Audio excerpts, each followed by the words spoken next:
Great. Good evening and welcome to the Pioneer Valley Regional School District School Committee meeting. It is Thursday, January 8th. I am calling the meeting to order at 6:03. We currently have no school committee members on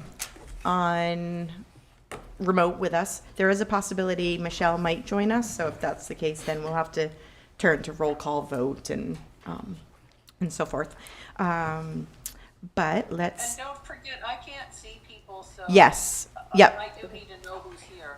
Yeah. So okay. So and we'll do roll call for you, and we'll just go around and state who's here. Okay. Go ahead, Melissa. Melissa Osborne, present. Stephanie Arroyo here. Rena Dastu here. Gretchen Calton here. Stephen Martin here. Melissa Gary here. We also have with us Brian Snell, Renee Kier, Melissa Peliquin, Patricia, and Taffy. Okay. You're welcome.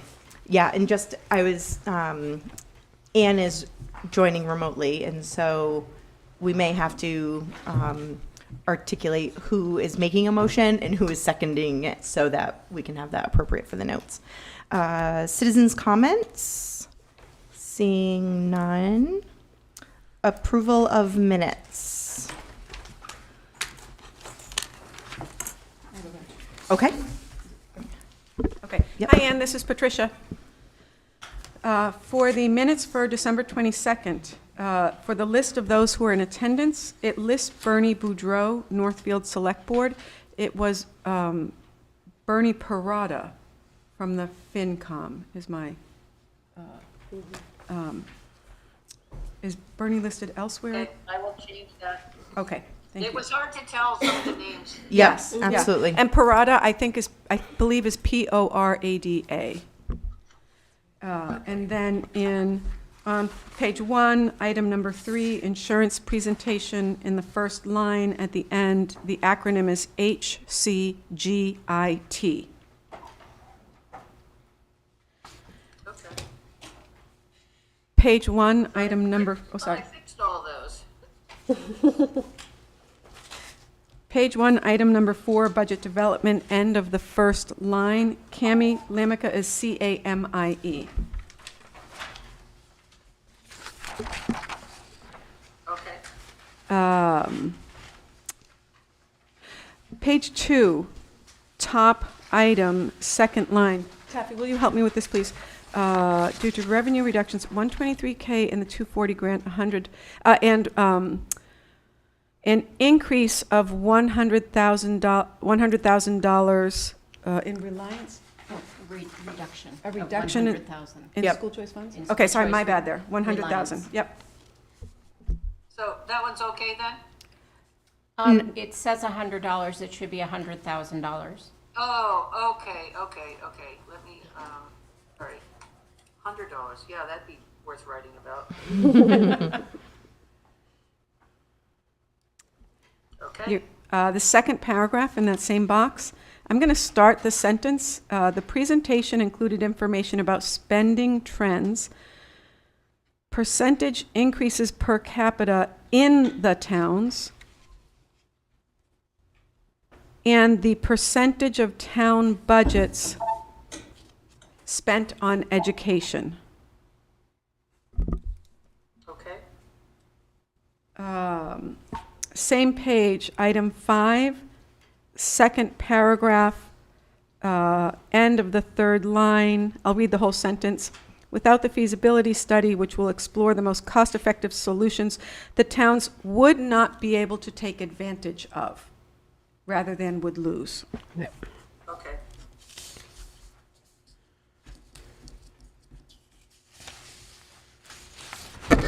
Page 3, top box, 1, 2, 3. Fourth paragraph that begins with Boudreau, that should be Parada. And that's it for me. And I have one, if I may. Yep. Page 2.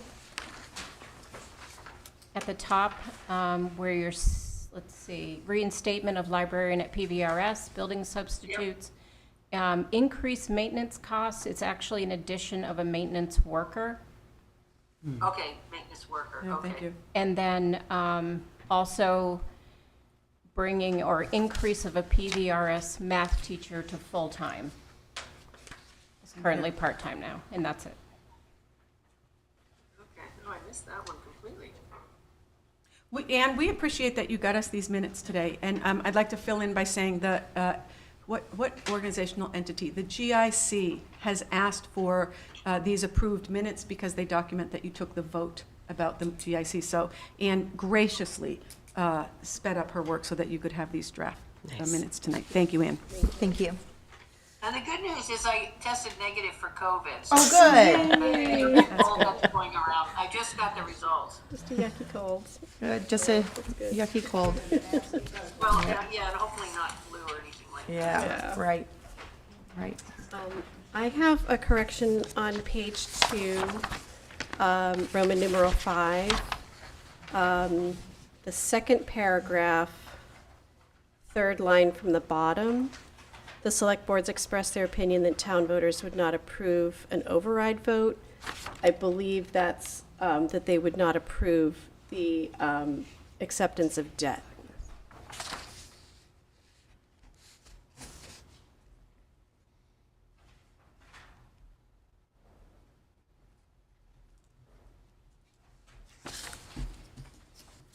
And then also on page 3, item Roman numeral number 7, the memorandum of agreement in the second line between the Pioneer Valley Regional School District School Committee and the PVASP and PVREA.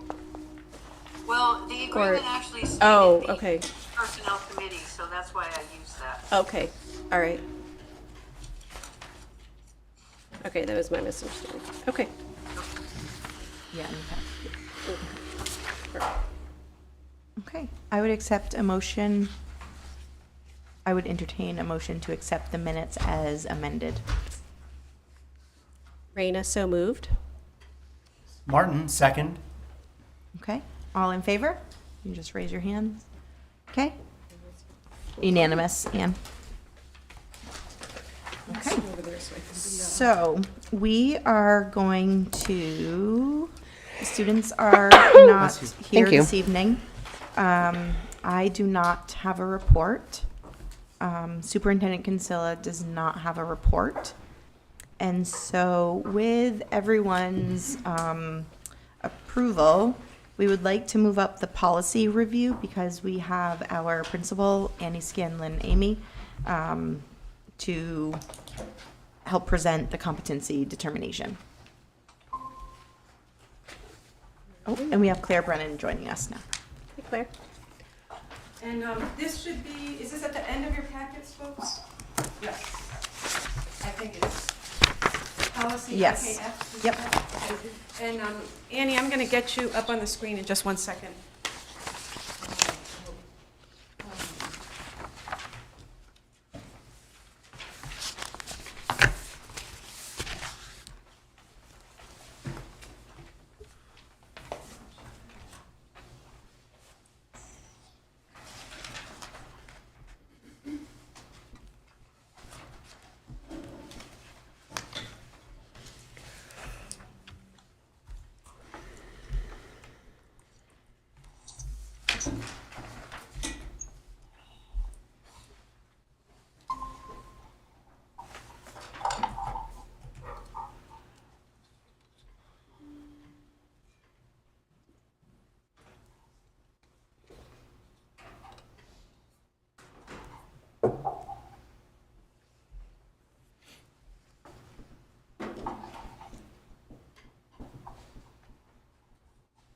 We might have to mute or turn off. We're getting feedback.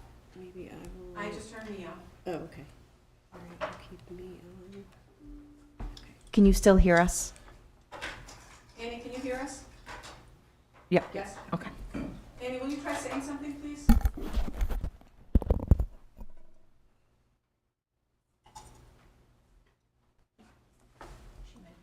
Yeah, she still is. She's looking for it. I can hear you. Thanks, Claire. Thanks, Claire. Amy, it looks like you're still on mute. It won't allow me to unmute. Oh. Raina, are you able to unmute her? Let me see. Oh, man, you can see. Oh, it's kind of over here. Yeah. Yeah, I'm usually jealous when we're looking over there. I'm like, "Ah, maybe my little tag will end up in a different spot next time." Just kidding. I've come comfortable to this seat.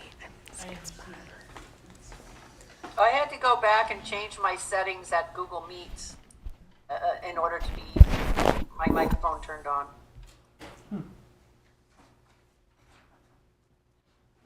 Annie, I'm going to call you so that maybe we can do this, the audio by phone. Would you like me to call your personal cell? Yep.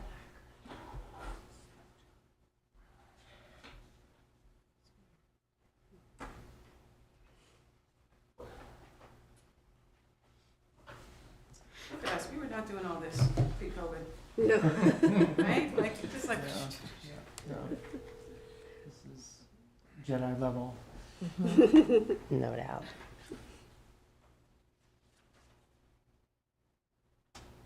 Annie, is your phone ringing? Yeah.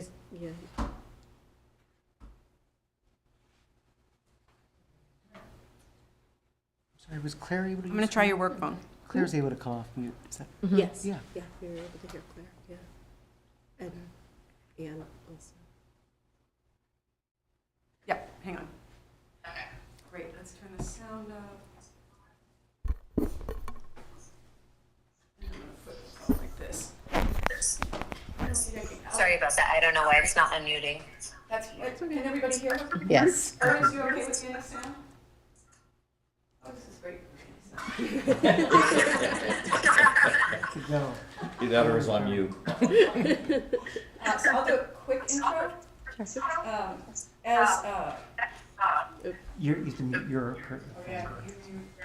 I'm muted here. No, mute No, your the phone. phone. Phone. Okay, I think I solved it. I Ah. put it in my computer, so it's not coming through both ends. Okay, Yeah. oh, great, this sounds great. So, Patricia? yes, can you hear me? Annie? Yes, she won't hear me if I'm, Right. Right. I have to have some My kind of fault. sound on. I'm gonna try my sound. Annie, can you hear me now? I can hear you now. Yep. So now Okay, Raina's so going to I mute. will mute. All right. Yeah, okay, Uh, we got it. Voters passed ballot question number 2, when was it, like a year and a half ago? November 24. MCAS is no longer used as a graduation requirement. The state, in its wisdom, has come out with a requirement that school committees pass a competency determination policy. I would like to thank Principal Scanlon Amy, Director of Teaching and Learning Zoe Steinitz, Pioneer Counselor Amy Carney, Steve Martin, Raina Dastu, Melissa Osborne, members of the Teaching and Learning and Policy Subcommittees. Sharon Fontaine. Sharon Fontaine, yes, thank you so much. A lively conversation a few weeks ago. So the district has to pass, you have to pass a competency determination policy. Next week, there is a statewide meeting of superintendents in which some leading superintendents on this issue are going to present their thoughts about where the state might be headed. The state is heading into uncharted waters, let's just be clear. We're having to do this right now, we're checking a box, and we don't know what boxes are going to exist a year and a half, 2 years. We just don't know. They came out with an interim report. There is, and Annie will be talking about this, there is an unfortunate online interface that districts must use to submit their competency determination policy. It's clunky, it's restrictive, it doesn't allow people to put in policies the way they wrote them. And so folks who were in the policy meeting discussion, you're gonna hear some places where Amy says, I'm so sorry, we're not able to move that around in the way that we said we would for you. So, Annie, with that really fun introduction, I'm gonna hand over to you. Everybody has a paper copy of the draft in front of them. Great. Yeah, so Patricia, I think, kicked it off well by explaining what this is. So in November of 2024, Massachusetts voters approved a ballot measure to eliminate MCAS as a graduation requirement. Previous to this, students had to receive had to do two things to graduate in Massachusetts. One is that they had to fulfill local graduation requirements, and those requirements are set by each district separately. And students had to earn a minimum score in math, science, and English on the MCAS. And I think there is maybe a misunderstanding of what the purpose of MCAS as a 10th grade graduation requirement was. And I think that's important for understanding what the purpose of the graduation of the competency determination is. So the purpose of 10th grade MCAS as a part of local graduation requirements and as a part of the state graduation requirement was to ensure that all Massachusetts high school students who earned a diploma, regardless of the district they attended, had achieved a baseline level of proficiency in those three areas: ELA, math, and science. And once the MCAS was removed as a graduation requirement, the state, so not local individual communities, but the state no longer had that baseline guarantee that all students in the Commonwealth, regardless of the community that they were educated in, had that baseline competency. And that is the purpose of these competency determinations. So it is not, I think one thing that I wish I had explained more clearly when we read the policy with teaching and learning is that this is not our greatest aspirations for our graduates. This is a baseline, kind of a floor of a minimum of acceptability of understanding in specific domains that students are required to take during high school. So I'm going to pause there and just see if anybody has any questions or comments. No, Are we good? Yep, seeing none. Okay, great.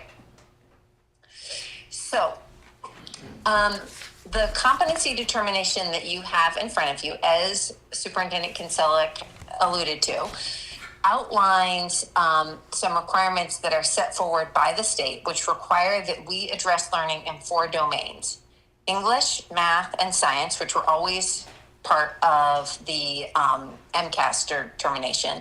And then the state has added American history as a 4th domain. And the competency determination is not assessing a student's learning on their experience in school K through 12. It is assessing their learning on a student's experience in school K through 10. And that is because that's what MCAS previously covered. So it aligns with the scope of MCAS. It is not covering a student's entire high school career. The competency determination requires us to outline the specific coursework that students at Pioneer will take to achieve that mastery, and it requires us to outline how we're going to determine baseline mastery in each of those areas. And then finally, it requires that we describe how we will support kind of students with non-traditional learning profiles, whether those students be students with disabilities, English language learners, or students who might be enrolling in the district late and might have trouble completing the coursework requirements that we've laid out here. And I think this is probably a good place for me to stop and to give people a chance to actually read the policy, unless there is an expectation that people have already done that. No, because they didn't get it before its nice meeting. Okay, so I think we should probably pause at this point and give people a chance to read it, but I will just kind of walk you through the parts of the policy so that as you're reading, you can think about the different sections. So the first part of the policy is outlining what are the competency determination requirements. So it has to include, as I said, math, English, science, and American history, and that students have to complete relevant coursework in these areas.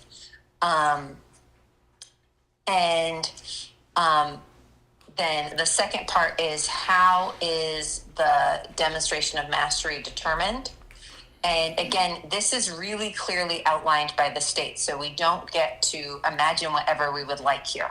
There are 3 things that we must offer as an option for students to show competency in these 4 domains. We must offer one option of a final summative assessment in the course, one option of a capstone or portfolio, and then one option of an equivalent measure such as an online course or a college course or an independent study. So for example, if a student wanted to take their American history course at GCC versus at Pioneer, under most circumstances, we would approve that and say, yes, that student has met the competency determination. So those are the first 2 sections. Then you come down to the next section, the coursework requirements and aligned courses. This is where we actually list out the specific courses that are offered at Pioneer or that Pioneer would accept as demonstration of mastery. So I can give an example of that. If you look under math, we have a student could demonstrate their coursework might be completing Algebra 1 or Geometry, and we have left in Integrated 1 and Integrated 2. Those are legacy courses at Pioneer, so we would accept them for our current graduates. We also would leave them in regardless because we have neighboring districts who offer Integrated 1 and Integrated 2. And so for example, if a student were to transfer to Pioneer from the Mohawk region, we would accept those courses as equivalent. And then below at the bottom, you can see the additional considerations, and these are outlined, again, state requirements. How are we addressing the needs of students with disabilities, English language learners, and late enrolling students? There was some question in the original reading of, could we reorganize the order of these things? And we cannot, given the format of what we need to submit to the state. The order that is here is the order that the information has to be presented in. So I will pause here and give people a chance to ask any questions, but also just a chance to read the document.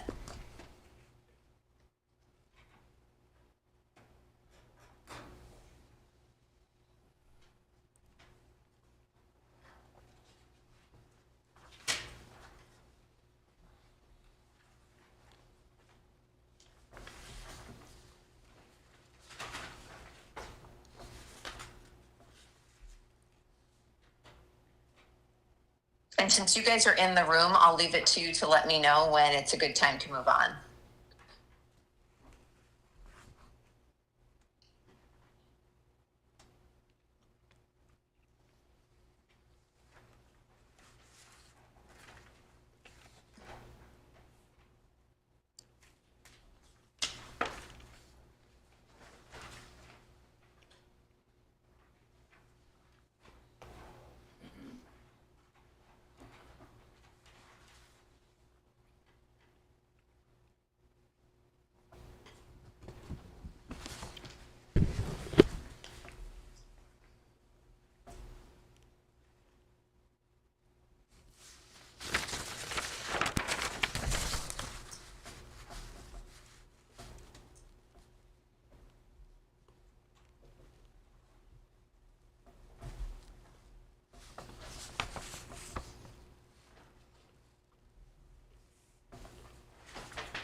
Okay, so this is just a first reading, right? There's no expected vote tonight.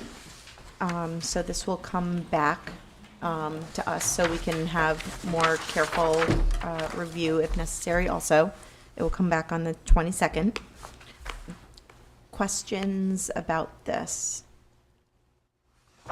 I have a couple, yeah. go ahead. So, first of all, Annie, I just want to, it's Raina, I just wanted to say thank you for your patience with us. No problem. At our December meeting. You gave very good explanations, and we had a very robust discussion and many questions, and you and Zevi were made that process, gave us a lot of enlightenment, so thank you for that.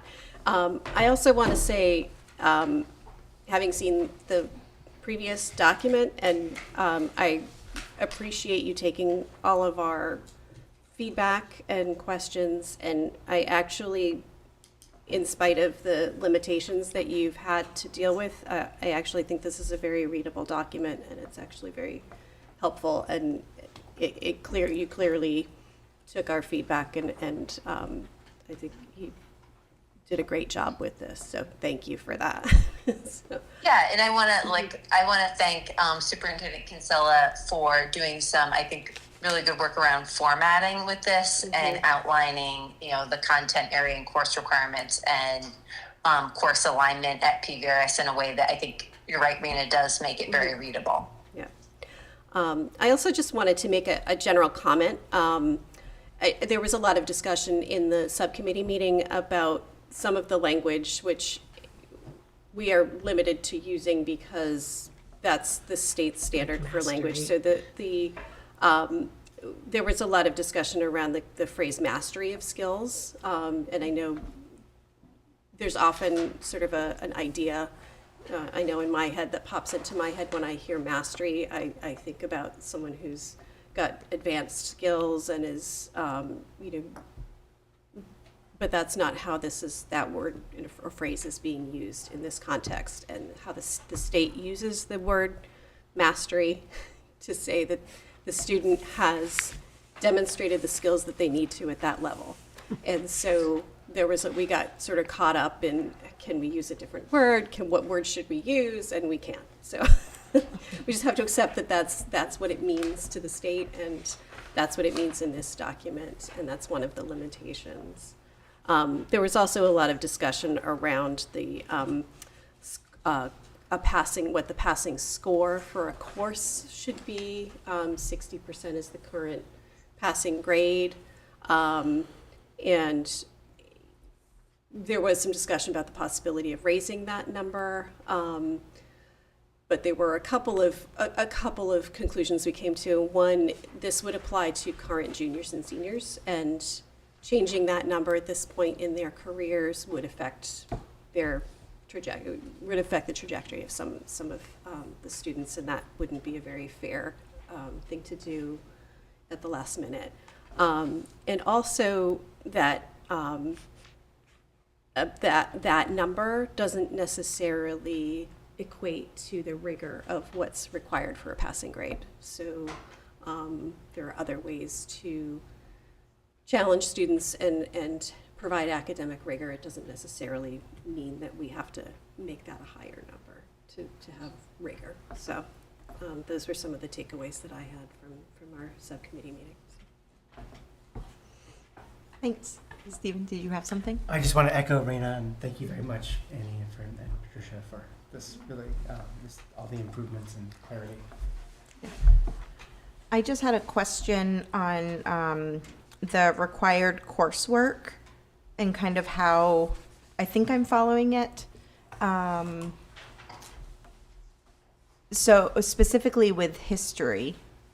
So Yeah. It says the equivalent of 1 year United States history course. So is it U.S. History 1 or U.S. History 2 or AP U.S. History? Yes, it could be any of those three courses would meet the requirement. Students at Pioneer to graduate must take 2 years of American history. So to graduate from Pioneer, you must take 2 years, but to meet the state competency determination, Okay. you only need 1. Okay, there we go. That's, I'm going to say, this is a huge thing. The competency determination relates to the equivalent of 10th grade Right, stuff. right. Okay. Not graduation. Right. That's a big okay, point. okay, okay. And so the other thing that I would just specifically highlight is on page 2, additional considerations, a CD review committee. I would actually write that out, competency determination. The first time it's seen in a document, Yep. I would have that written out. And then if you want to use CD, the rest of the document, that's fine. But outline the CD review committee. Okay.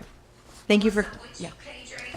Page 2, under the Okay. additional considerations, a CD review committee, it's the first time it's been mentioned. So I would write Okay. out a competency determination review Yep. committee and then just refer to it as the CD committee. Yeah. Say that again, because I was. Yep.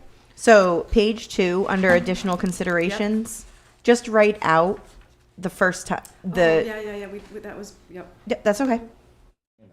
Off from the document, I found that. Yeah. Yep. Go ahead, Brian. So, and this is either for you, either one of you, has the state given any guidance or done any due diligence as to those competencies for ELL and IEP students? Are they giving you anything, or are they guidance as far as meeting those competencies? Brian, is your question around how do we support students in meeting the competency, or is your question around what is the language that needs to be in the policy? No, it's more a long-term question. I just know when the state put MCAS in, how challenging it was for competencies for kids on IEPs and with ELL issues. And I'm wondering if they're going to come back once these are all done and say, oh, well, we want to tweak this. Or are they giving you any guidance as far as how to approach students on IEPs and ELL? They have not, beyond providing, they did provide a lot of guidance around creating the actual policy. And I do think that the intention behind the language that they have for demonstration of mastery. So the state is requiring that all schools offer 3 paths for the demonstration of mastery. One is the final assessment score of, this district sets the level, whether it's 60 or 70. I haven't seen any numbers different than that. It's always 60 or 70, but a final assessment in the course. The other path that a student could use to show mastery is a capstone or portfolio, or a third path could be some equivalent measure, like the student is not taking the class in a general ed classroom setting. They might be doing it as an independent study, or they might be doing it as a online course. And I think that those 3 different paths are meant to address the fact that not every learner demonstrates their understanding best through a summative assessment at the end of a course. And that is meant to provide and require that schools provide flexibility for students that learn differently and that show their understanding differently. So that Versus with the MCAS, where everybody had to take the MCAS, and it really didn't matter what your learning profile was. The only way you could pass the MCAS was to pass the MCAS. Correct. So this is this guidance or these paths. I saw the capstones. That is through state guidance. That is through state guidance. Excellent. Yeah. Well, that makes me feel better because again, I appreciate how brutal the MCAS was for a lot of kids that were on that bubble. Okay, thank you. That answers my question. And I just have another point of clarification. Under students with disabilities, says that the competency determination for out-of-district placements, the students have to meet the requirements of the competency determination policy of the placing school district. So is that the school that they're placed in, or the school that is doing the placing? That is us, that's Pioneer. Okay. So So they would all be- students who receive a Pioneer diploma must meet these requirements. And kind of to speak to Brian's question about like what is the state's guidance? The state doesn't give us a ton of information, but my reading of that, Rena, would be that the state really wants to ensure that students are getting a minimum level of education, and that we're not essentially just putting a kid in a program and not making sure that that program is really meeting a baseline of like academic proficiency for the students. Okay, yeah, no, it was one of those, like, is that us or is that? Yeah, so- We're the so- placing okay. district. Okay, perfect, thank you.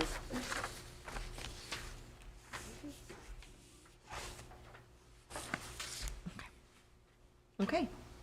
I'd like to note, Gretchen, I think I failed to, did I mention you among the people who spent a long time reviewing this policy? You did not, but it's perfectly okay. Gretchen Kelton was a star. Gretchen Kelton, oh, no, Gretchen no. Kelton I think was I a complained star. about She time. She was so good at Oh, that. please, please. humble, too. Yeah.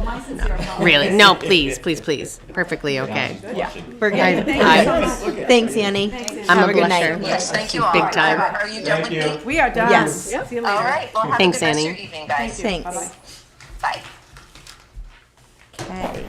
All Let me just say right. something quick. Yeah. How fortunate are we to So- have this intelligent, highly much so. experienced, competent secondary school leader Yeah. who is both an excellent administrative manager and instructional leader, right? I just got to say it. Yeah. And she shows up at so many extracurricular events. She's just at everything I go to, and more. She's incredible. And she nailed my question, and she did the opposite, which is the fear that districts will go ahead and lower those standards or lower those quotas. So Yeah. Nan's answered both sides of that coin. That's good. We're very And fortunate. they're both concerns. Okay, so we have gifts to the schools. The first one is furniture, tables and chairs from NMH. All right, Taffy. So yes, NMH is disposing of some of their property, and they've offered it to different institutions, and they did reach out to us, which is great. We checked in with all 3 school principals, central office administrators, and principals didn't need it in their buildings, so we have tables and chairs that are going to be coming to central office. They are very nice. I've seen pictures. Let's see, we've got 12 wooden tables. They're about 8 feet large with an estimated total value of $3,000, and 38 wooden chairs with an estimated total value of $1,520. And they are tables and chairs that used to be in Alumni Hall, Nice. which was their big dining facility. Great. So I would accept a motion to accept the donation of used tables and chairs from the Northfield Mount Herman School. Martin, so moved. Rena, seconded? Okay. Michelle has joined us, so we do need to do a roll call. Melissa Osborne, yes? Stephanie Arroyo, yes. Rena Dastu, yes. Gretchen Kelton, yes. Stephen Martin, yes. Michelle? Drew, so yes. And Melissa Gary, yes. Okay. All right. So next is donation of supplies for STEM. Sure, I'll do Yeah. that one. Zevi has gathered a number of donated materials for science, technology, engineering, and mathematics. They would be used at first for our 6th grade classrooms that are doing a unit on thermal energy. And once that unit is over, they will be stored in a supply closet here, and all teachers across the district would have access. Sweet. So I would accept a motion to approve the acceptance of donations listed above to support teaching and learning in science, technology, engineering, and mathematics. Rena Dastu, so moved. Melissa Osborne, second. Okay. I should say, any further discussion? Okay. I'll call the vote. There you go. And thrifty. Excellent. Ms. Osborne, yes. Raina Dasti, yes. Gretchen Kelton, yes. Stephen Martin, yes. Michelle?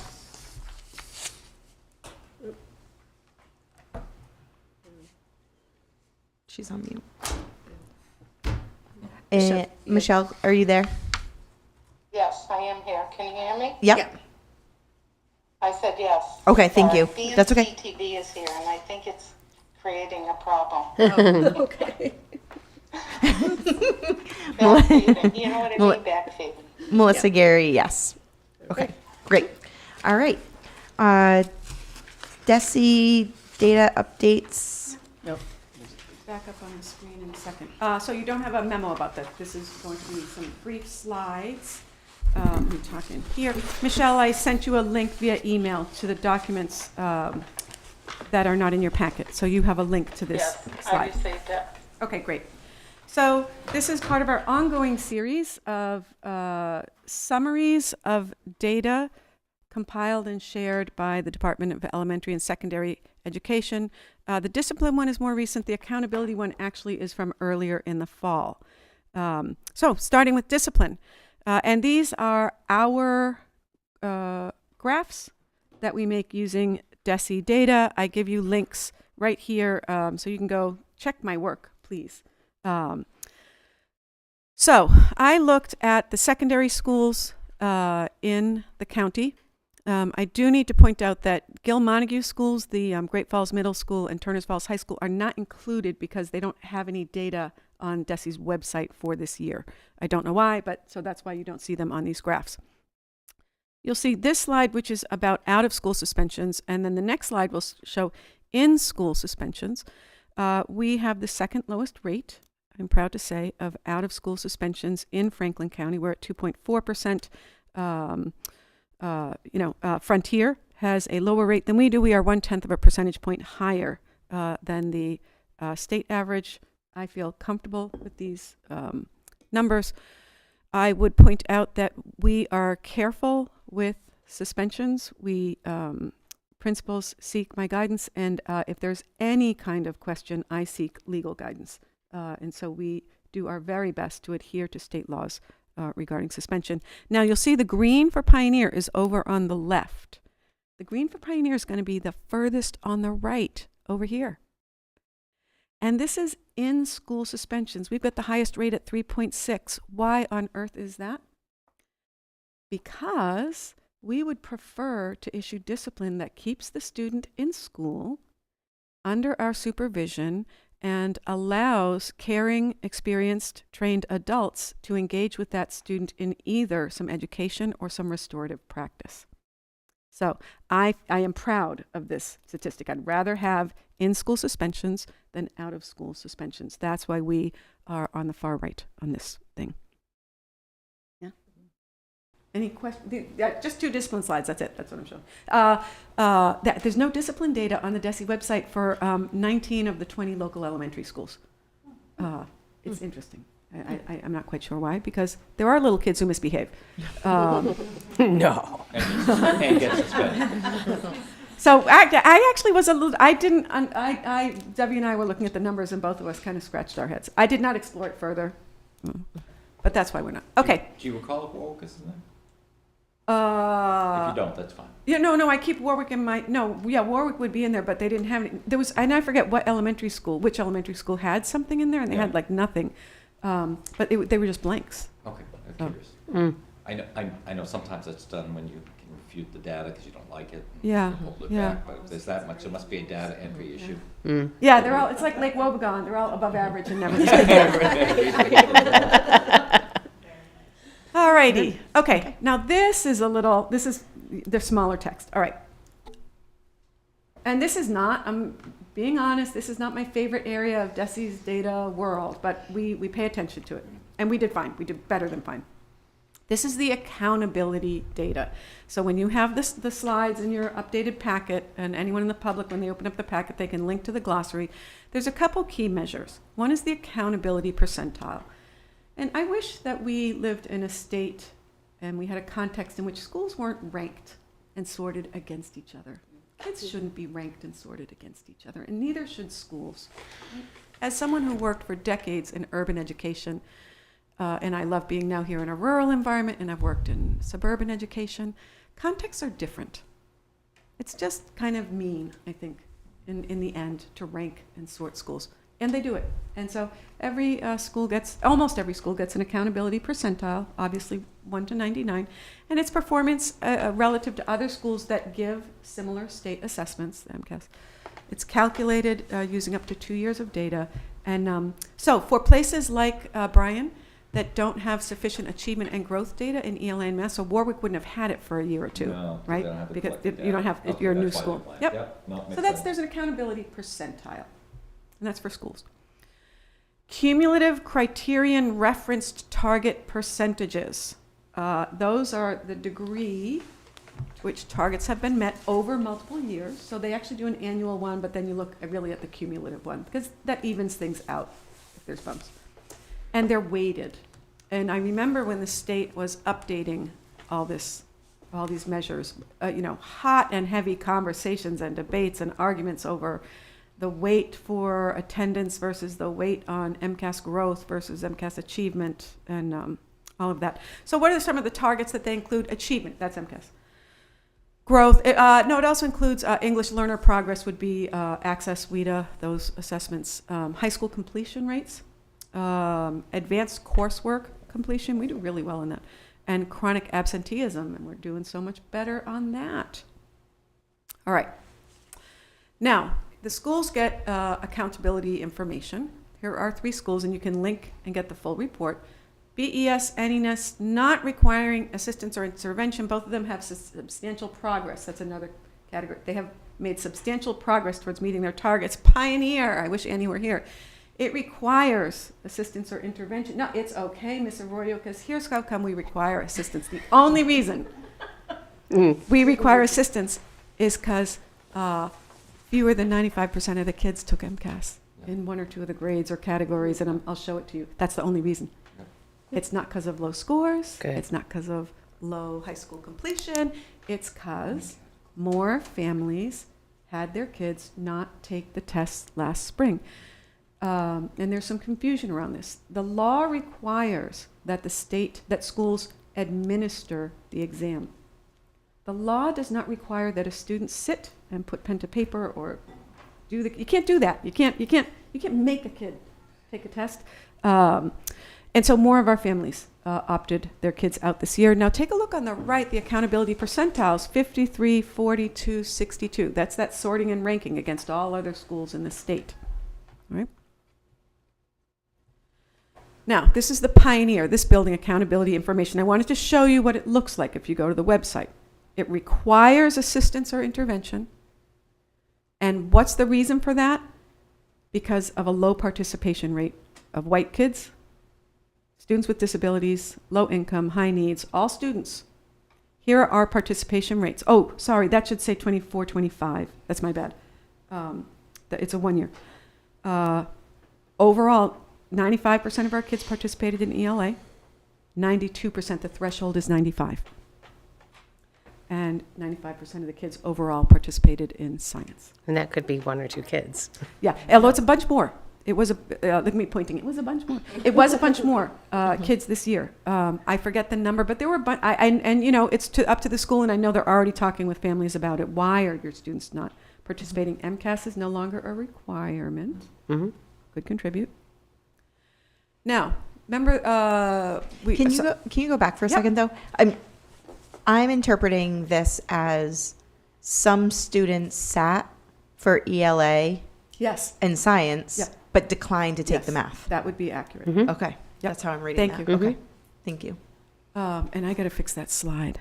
Slide 2024, 26. Interesting. Okay. Oh, remember, so up here I pointed to 2 measures, accountability percentile and cumulative criterion reference target percentage. I think this is the first one. Okay. Cumulative progress towards improvement targets. So this is local comps by district. Look at us. We have the highest, according to the magical formula, and I know I sound so snarky, but the formula the state has, their targets, we actually have the highest cumulative progress percentage towards improvement targets of any of the Franklin County districts.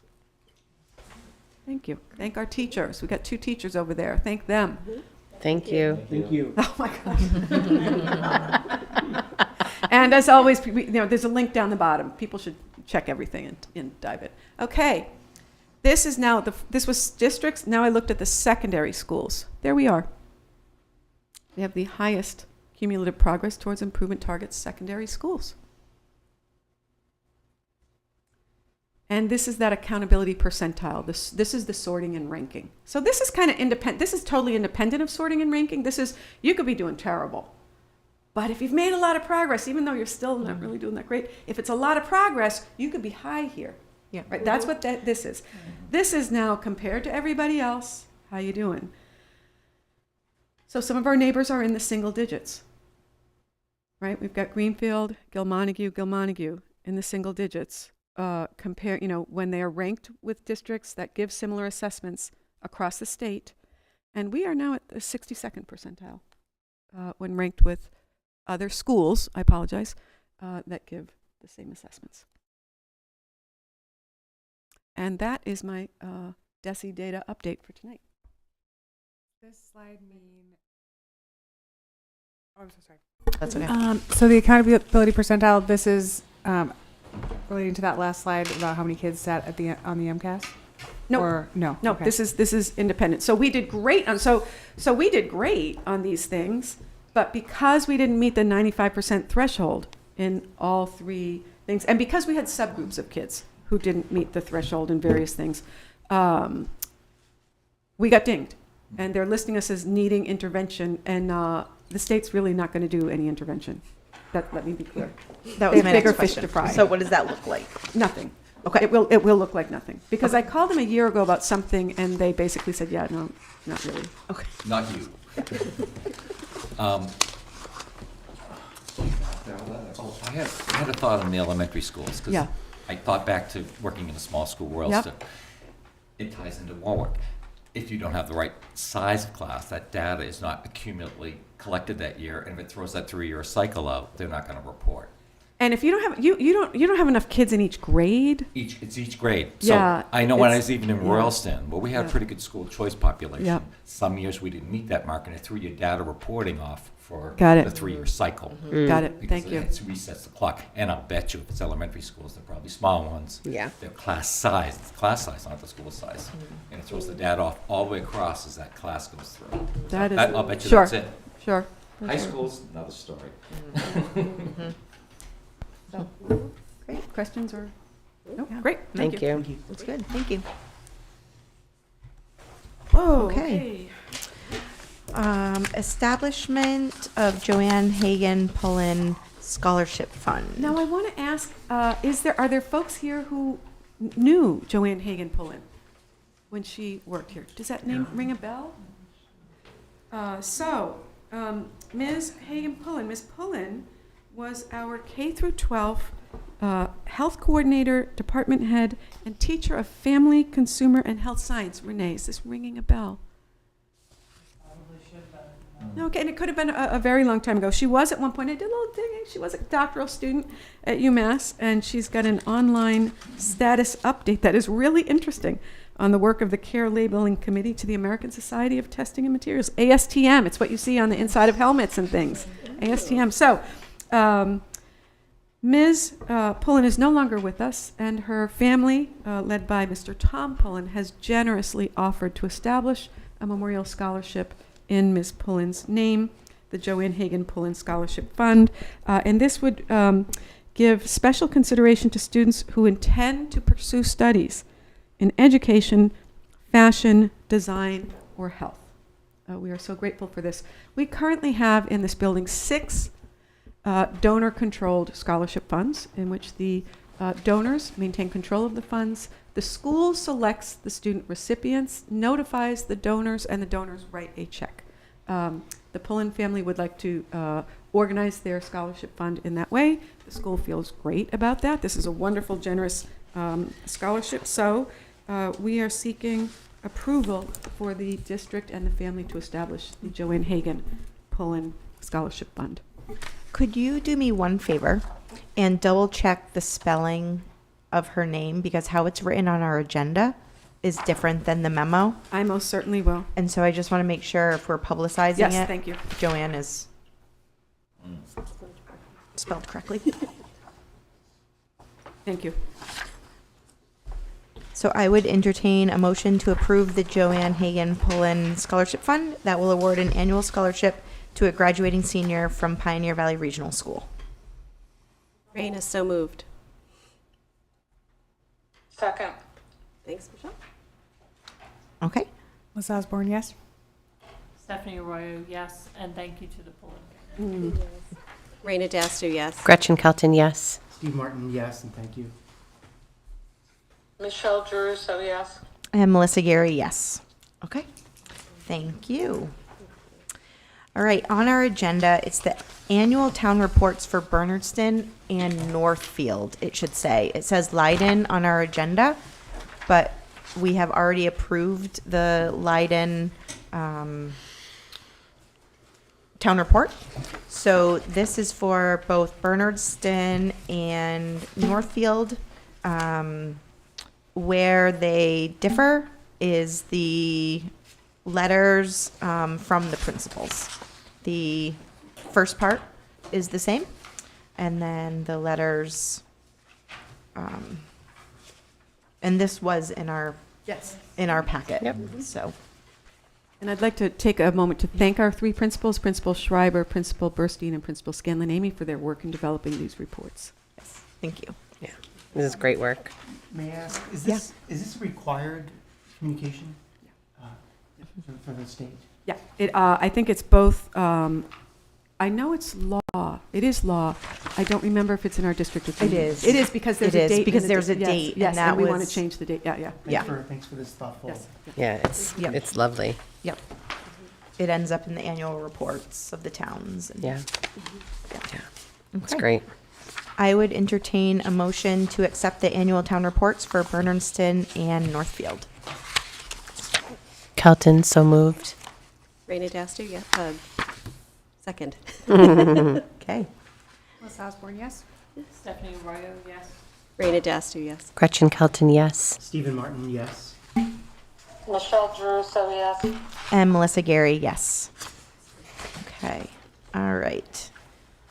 We already did the policy review, so feasibility study. All right. So we had a lively conversation at our last subcommittee, or budget subcommittee and full school committee meeting about the feasibility study. And so there's maybe some thoughts you may have had, some questions you may have had that have come out of this. And so we need to answer to the MSBA with a vote on whether we want to move forward with the feasibility study or whether we don't want to move forward with it. And so in the light, I kind of want to put this in a contextual, because I am often thinking about all the work the district is doing simultaneously, doing a feasibility study. We're in the middle of a very tough budget season. We have still the 6-town looming above, what's going to be happening with Pioneer. So is this the right time for a feasibility study? Is this not? And I wanted to put that out and kind of have an open conversation about what that looks like, because also we have something to pass out. Not only are we thinking about where Pioneer is going to grow, we're also thinking about what needs to be done now in those capital projects. So they're not mutually exclusive. So we have capital projects that need to be happening. We have the long term of what we want our district to grow into, and how do we make our money work the best for us? And when we're looking at incurring debt, is this the right time? Is this not the right time? And we need to decide that. And just as a reminder, we are not the final decider. It is the town voters. And so I just wanted to make sure that we had an open space ourselves to have this conversation and questions before we call the vote for next meeting. But, oh my goodness. Oh, got it. Thank you. What I am going to share with everyone is this is the PVRSD proposed schedule of capital projects. So this is not a capital project plan. This is based on the facilities master plan, based on what our facilities director and Taffy have looked at. What are potential capital projects that we see coming and needed for PVRSD? And if you jump down to the very bottom, this is just to continue to operate our school. Yeah, yep. $7.1 million, right? But all in this building? Yes. Okay. So, in context, right, we have the feasibility study, but then we're also having conversations of everything else kind of going on. And is this the right time, right? And I'm curious if people had any thoughts or questions from the last meeting about the feasibility study, and where we may go as a district. Can I clarify, please, that the feasibility study sort of has a time limit on it, right? So like if we don't do it, we can't do it within a certain period of time. And also that as if we go forward with the feasibility study, what work needs to come out of that, there will be discounts for the work. Yes. Okay. Yes. Sorry, just again to clarify, follow my colleague Gretchen Yeah. Patton's footsteps. Welcome. Thank you. I try. I won't do a very good job. But, is it accurate for us to say a feasibility study for Northfield Elementary School? Because I think this is a very Yes, it's huge. Yes, it's huge. Yeah, it It's is. huge. It And is. this is, I've yes. had conversations with a few Thank towns, you. Sorry. with a few Yeah. town I don't officials. mean. Yeah. but No, that is the question. It is it's, go Part ahead. of the question. Yeah. So, what I said to a couple of town officials in separate conversations after the last meeting was, I think the district did a fine job with a large portion of the feasibility study presentation at your last meeting. I thought the information was clear, wasn't too cluttered. It mapped out the law in terms of how the vote takes place. Where we didn't do a good enough job was addressing the question of the naming of the statement of interest was, and the board action letter from the MSBA was for Northfield Elementary School, with the understanding that there may be exploration of the potential for consolidation, closing Bernardston and Northfield and consolidation up here. If only that letter had had a different verb, if it had said Northfield Elementary School to include exploration of consolidation. Right. I have reassured several town officials that the district would never seek to undertake a capital project in a town-owned building and try to charge the building-owning towns for that work. That would violate both the district agreement and leave the town that owned the building and the district liable to a lawsuit. So that's just not going to happen. I have had some conversation with the MSBA and am waiting to see if we can get some type of updated letter that has a slight change to the language. So it's very, very clear. Northfield, and I checked with Gretchen, we put Northfield in the end as the lead SOI because our consultant said it's the oldest building and it is most likely to score highest with the MSBA. In retrospect, we wish we had put forward Pioneer because that probably has, in dollar amounts, the largest amount of deferred maintenance. And so had we done that, the board action letter would have said, a statement of interest has been accepted for Pioneer Valley Regional School. Sorry, Bernardston, sorry, with the understanding you're going to explore bringing your elementary students up here. So I hope that helps the landscape. It doesn't give us a definitive answer yet. Certainly, but could I just Yeah. pull on that thread a little bit? Mm-hmm. So could one conclude or interpret the current letter and a potentially more refined letter as the MSBA will be looking at Northfield Elementary School, and then there are decision points in terms of, as was mentioned well in the last meeting, what's most cost effective, what's the best plan or possible plans forward. From the MSBA's perspective, if it finds that Northfield is not cost effective, or the first option, the primary and preferred option to renovate due to cost structures, and instead they follow the same path as the facilities master plan and thinking that the building we're sitting in is the best building to consolidate in. Should that be the conclusion of the feasibility study? Does that then encumber, or does that then is the consequence of that the MSBA would be a funding agent for renovating this building that we're sitting in?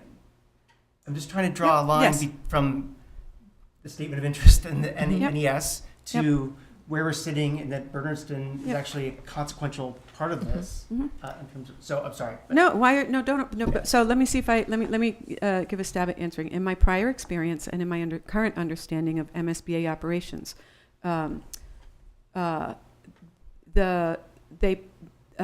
options are quickly put on the table. Consolidation up here would quickly be put on the table. By the MSBA. But no, it's not them. Sorry, We have an owner's sorry, project sorry. manager. We Sorry. have an owner's project manager who helps. If we hire designers, they're going to very quickly. Sorry. So they start putting out options. Some of those options get eliminated in the initial stages of the process. So it is possible that the NES, hey, let's fix NES, gets eliminated because it becomes abundantly clear early on to all members of that collaborative group that that's not going to be really cost effective, and it's unlikely the MSBA is going to want to fund a massive renovation at an elementary school for 100 and however many kids.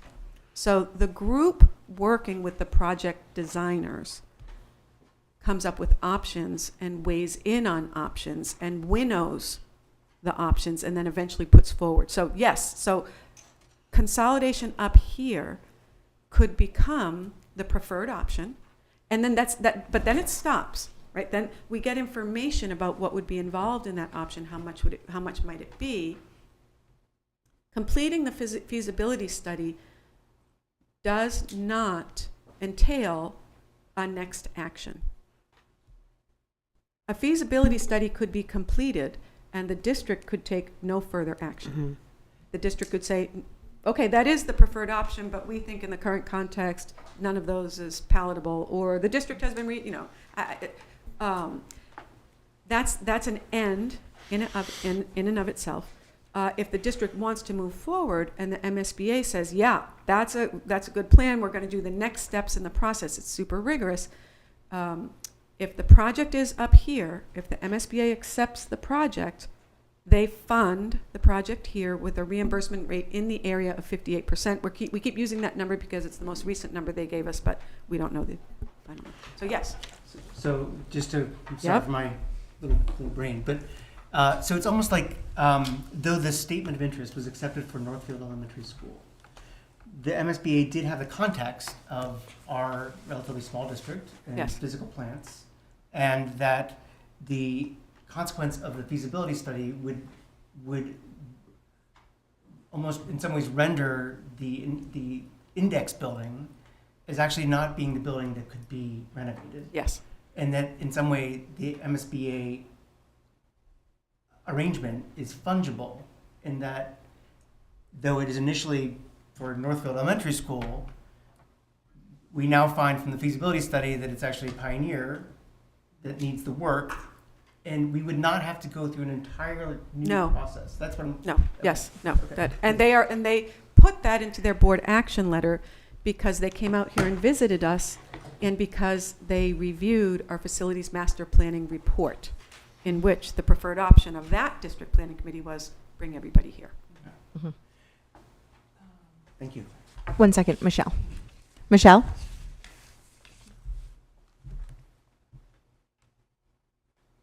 Michelle, you're on mute.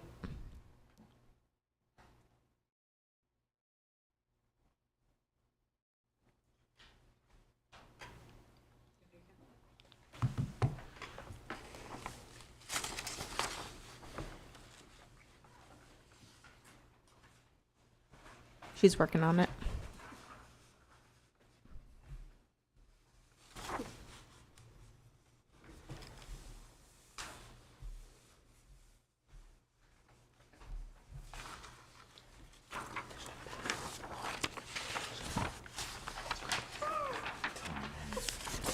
Sorry about that. There we go. Technical difficulties. We can hear you. There's a lot of noise too. No problem.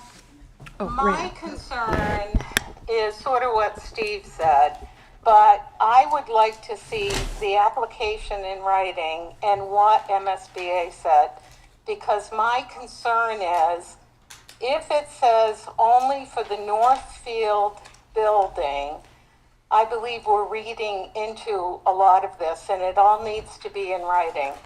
Because to me, MSBA is a building authority. If they're focusing on Northfield, then I'm concerned that they would want a feasibility study for the PVRSD building or Pioneer building. And so I think we need to read all this so that we can be clear on what we're voting for. Are you referring to the letter that was sent to us? The applications, all three of them, and the communication that that MSBA is saying, yeah, what the steps that was just described to us. We need that in writing to make sure. Yeah. You just don't go by verbal. No, none of this is by, not. none of this is by verbal. Michelle, we have the MSBA's December 13th, 2024 board action letter, which has been shared with you probably several times. It's been shared with the towns. Melissa, do you want to read maybe this part right there in the first paragraph? So the invitation for the Northfield Elementary School is for grades pre-K through 6 and the potential during the feasibility study phase to examine the consolidation of Northfield Elementary School with Bernardston Elementary School and the Pioneer Valley Regional Middle High School to serve grades pre-K through 12. So that was in writing, not verbal from the MSBA. Is that what you're looking for?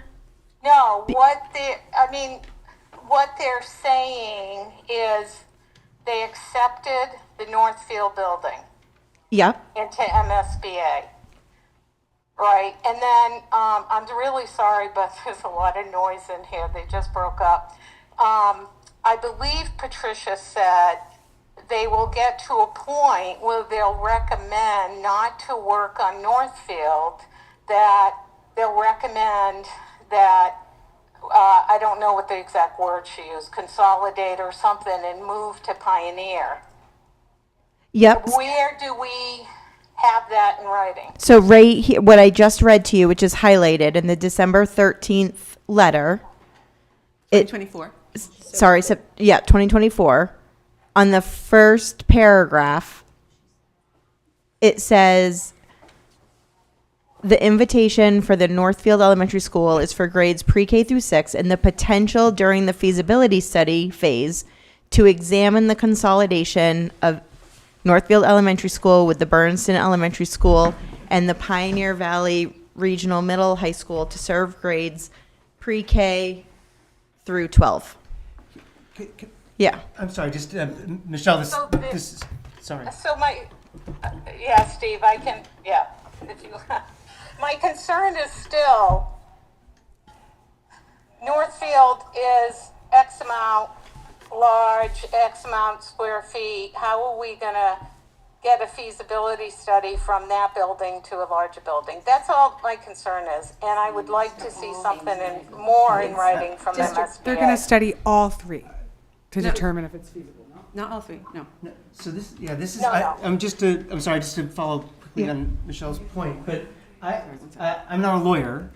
Yep. Some days I wish I were, but I'm not. But if I could just look at that language, Yep, I'm I'm just sorry. want to, I want to make sure she has this access Thank you. again. Thank you again. So this language, though, is less definitive to me. So the potential, Yeah, the potential during the feasibility study phase to examine, these are all very contingent words. Right. The potential, feasibility, or Right. contingent, examine, three contingent words in the same sentence are sort of like, maybe something will happen. But what will happen is not funding. This does not mention funding. Of the feasibility study? No. Well, feasibility study is a means to an end. The end that we're all here for is MSBA funding for work on a building. And there's no mention here of like work on a building with money. It's MSBA funding to Do the feasibility study. We're in their queue. So I guess, So I'm there's, sorry to, yeah, no, go ahead. so I understand we're in the queue, Yeah, for sure. The feasibility is done. right. And then we will have fulfilled the potential, and we will have examined, and we will get to consolidation, all from this first clause. And the feasibility study will point us toward consolidation. Potentially, Possibly, and this is a conjecture. This Yes, is right. possibly. yeah, Okay. yeah.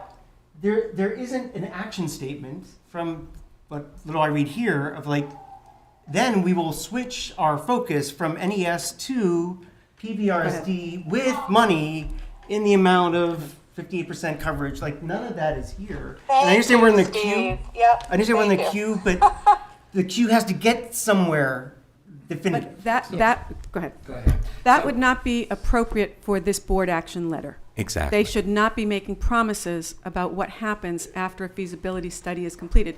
That information is in other MSBA documentation. I see. But they're saying here, they are very specific, and I understand the fungibility, the three words. I wish it were slightly different, but they have I'll just keep saying it, a very prescriptive, rigid process. This board action letter says, we're inviting you into the eligibility period. That's it.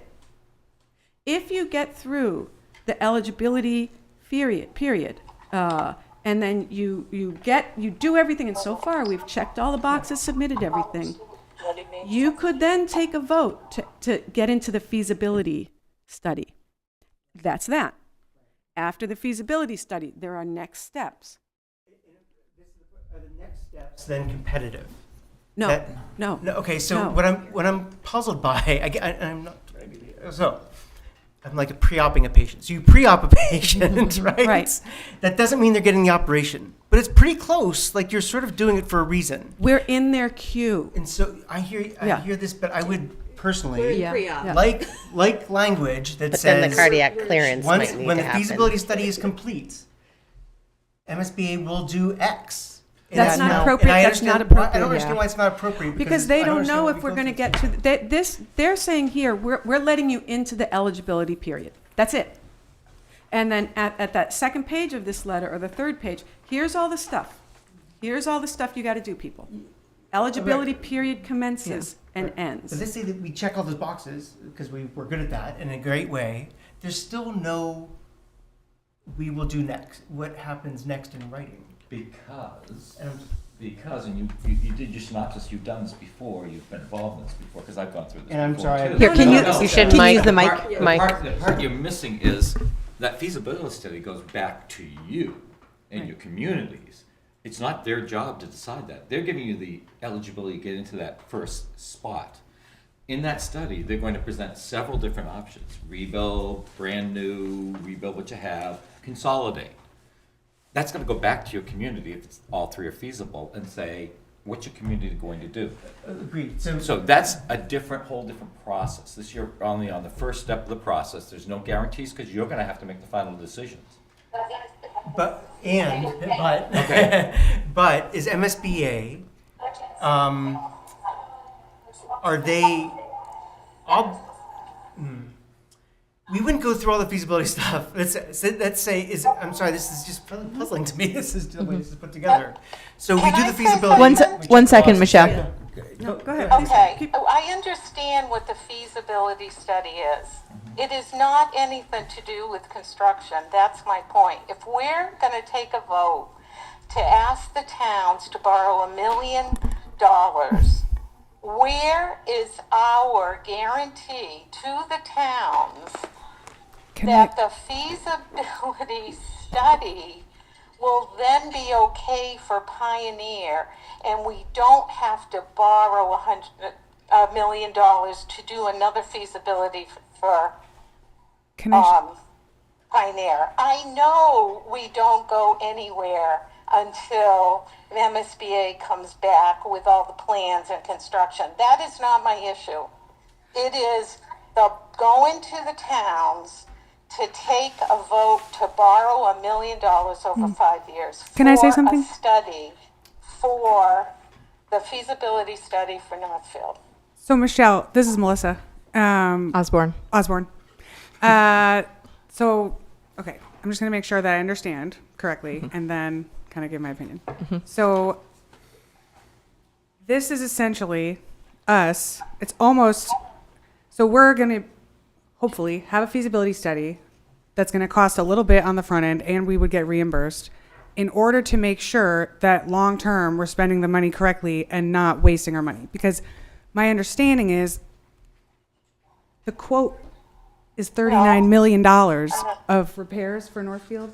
No, for across all 3 schools. Across all 3 schools. And this is what I want to understand too. The capital projects number here of 7 million. The rest of the 39 million is There's work waiting to be done at Bernardston Elementary School. There's work No, waiting. Melissa, I'm just trying to understand. Hold on, Michelle. I'm just trying to understand so Hold on. that I can make sure that what I'm going to say makes sense. So that 39 million referred to work needed to be done in all 3 buildings. Okay.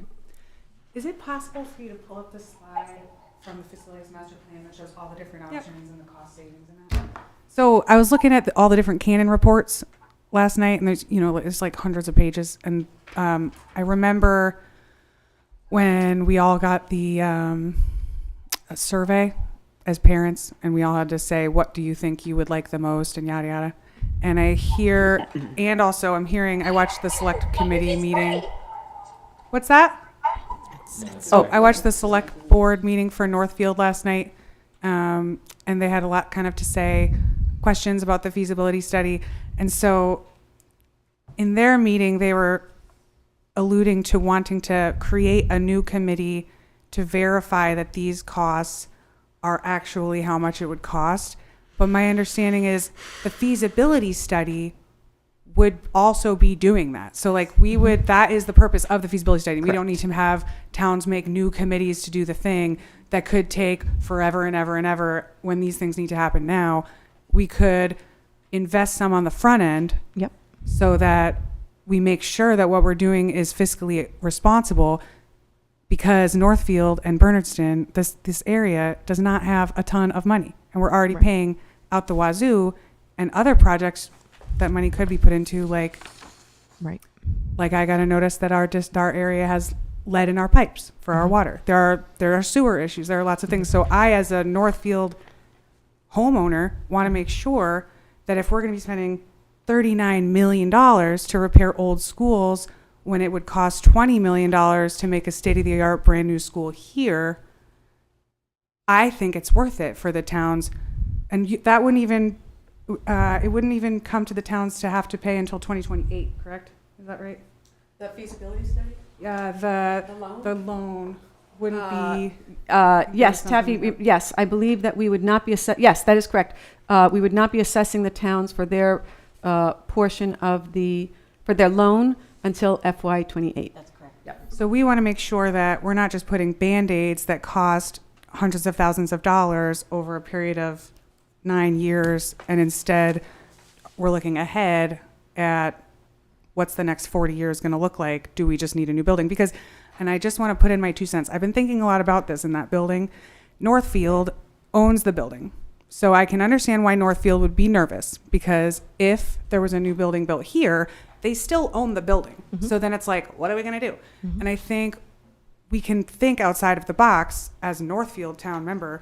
And I think, you know, the first thing I can think of is you could get a significant amount of loans right now from Health and Human Services for retrofitting for independent living, assisted living. It could be revenue for the town. There are tons of town-owned nursing facilities. We've got a town full. We have in Northfield nursing home administrator who lives right down the street from me. I'm a director of nursing. I'd love to be on a committee to look at how we could make money, Medicaid. You know, you could put offices in there. You could have satellite offices for the community health center for people. There is so much opportunity that you could do with that building. It doesn't have to be a school. It could actually bring in more revenue for the town. You could actually get other grants to fix the building and not have to have it come out of our pockets. And so for me, like, I understand why Northfield is nervous and maybe is trying to push against this idea, but realistically, we need this feasibility study to make sure we're not going to be wasting all of our money. And realistically, the town of Northfield, right now we have nothing bringing in income. We don't have any businesses hardly. It's like MIMS. We have no restaurants. This building could be used very strategically. These are just my 2 cents. So there's another slide, though. Which- There's which- another. Is it a slide or from the report? I'm so sorry. No, go ahead, do your thing. It was. Was it in the report? It was in the report, Okay, and sorry. it had all the different versions of how the schools could look, and it showed like what would. Okay. Here's the report. We can do this. You're good, you're Got a big head. Good for me. No. Oh, the options? Yeah. This keep one? Going down. Now? Nope, keep going down.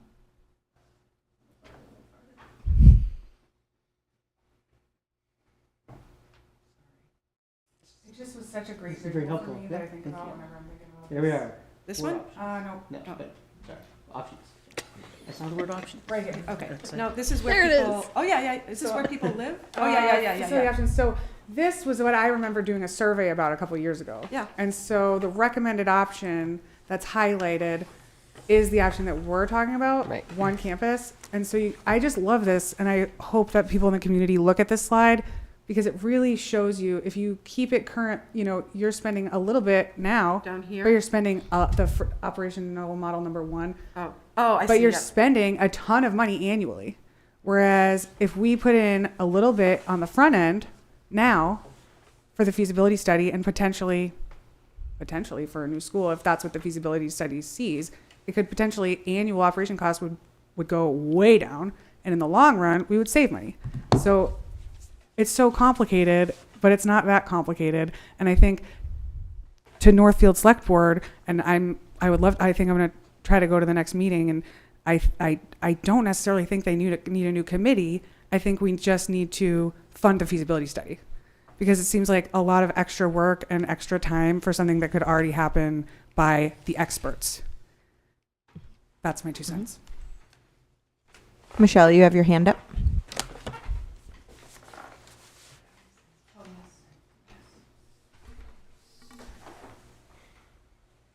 No, I don't. Okay. Okay. Oh, Yep. can I just ask a Yeah. clarifying question? So, we do the feasibility study for Northfield. We started as that. They decide very quickly, we should consolidate, whatever, I'm really fast tracking this. That doesn't mean another feasibility study happens. This is all under the same feasibility study. There's no more funding for another $1 million or whatever that price tag would be. Am I correct? Okay. Yeah, go ahead. Okay, this is Steve Martin. Taffy, if I could build on that a little bit. I think the word I found, one of the words maybe this is useful, is reflex. a feasibility, let's say that we vote for a feasibility study. The feasibility study is done in good stead, in good faith, and is comprehensive, and reaches a conclusion and a recommendation. From the MSBA's perspective, does that then reflex, if the towns choose one of the feasibility options, under the same cycle, does that mean that we reflex into funding with the MSBA? I'm going to try answering. As There are convoluted that as it Yep. is. There are a couple of key, there are only a few times when this goes before voters. One of them is if the district, we had hoped to self-fund, and if we had self-funded under the law, we wouldn't have needed to seek approval from the towns. But we do. So we need approval from voters, unless the select boards say, this is a good idea, just do it, and they don't call a town meeting. The next time it would go in front of voters is if the district completed a feasibility study and was gung-ho about the recommended option, and if the feasibility study met the MSBA's criteria, this, that, and the other, I'm sure there's multiple, like you've got to do this, and the MSBA says, go ahead and take a vote, then it goes in front of the voters. Do you want to do a building project? Here's what a building project would be for. Here's the building project amount. Do you want to, are we going to do a big building project? And that's up to the voters. If we're in the MSBA queue and we keep doing everything they say, they reimburse. It's not competitive. It's not that at a certain point we're in the pit and we got to beat the other schools around us. No, really, right? Like we're in, I keep saying it and I'm sorry, they accepted us. If we keep following and meeting the regulations, we would be funded. If the voters say, yes, we want to take on long-term debt, we understand there's huge reimbursement from the state, but the voters have to say they want to do a project. So that's why I was trying to say, at the end of the feasibility study period, there's a pause. Like, that's it. There's no promise from the MSBA. The voters have to say, we want to do a project. Yep, Renee? Thank you. I don't know. So yeah, just wondering if anybody remembers, and maybe this is, anyway, way in the beginning, did all three schools apply? And they chose Northfield, or did you make a choice to only submit Northfield? We submitted 3. Oh, so you submitted all Yes. 3 and We this. submitted all 3, Okay. and Yes. in retrospect, and I said earlier, our fantastic consultant, who has 100%, she's got 100% track record of success with statements of interest, recommended we put Northfield as the lead SOI because Northfield was the oldest building. And in her understanding and experience at that time, she thought that gave us the best shot of having the district in the queue. In retrospect, I wish we'd put Pioneer forward, because this question, no, we could, I mean, you might as well put all 3 in, right? Because the MS. You chose the order? You chose the Yep, order and put yep. Okay. Melissa? Thank you. I did have a question since we brought up the Cannon report. I just want to make sure the 39,000 that we're, or 39 million, sorry, that we're talking about is to do the new campus that we're highlighting here. No.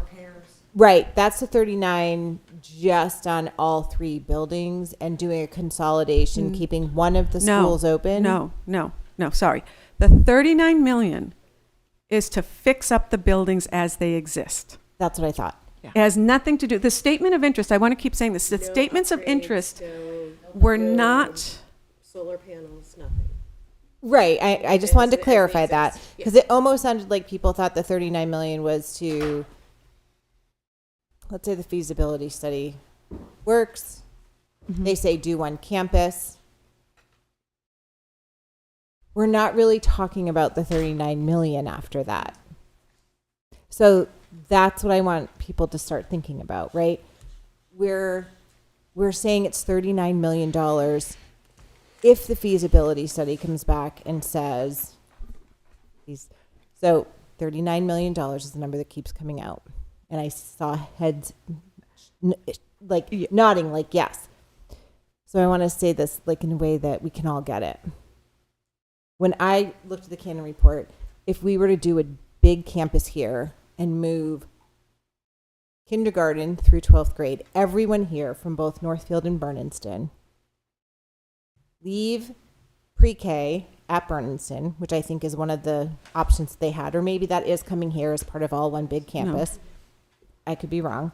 We're not really talking about the 39 million anymore, because now if that comes back and that's what people vote and want to do, we still have to maintain the buildings if we're going to do a capital project, and moving everyone here is going to be way more than $39 million. So the funds keep increasing. And so I think people are really tied up on I'm going to stop. That's not, I'm not sure No, that's not I- accurate. I did some research on what's the average cost of a 500 student elementary school to be built. Top of the line, 20 million.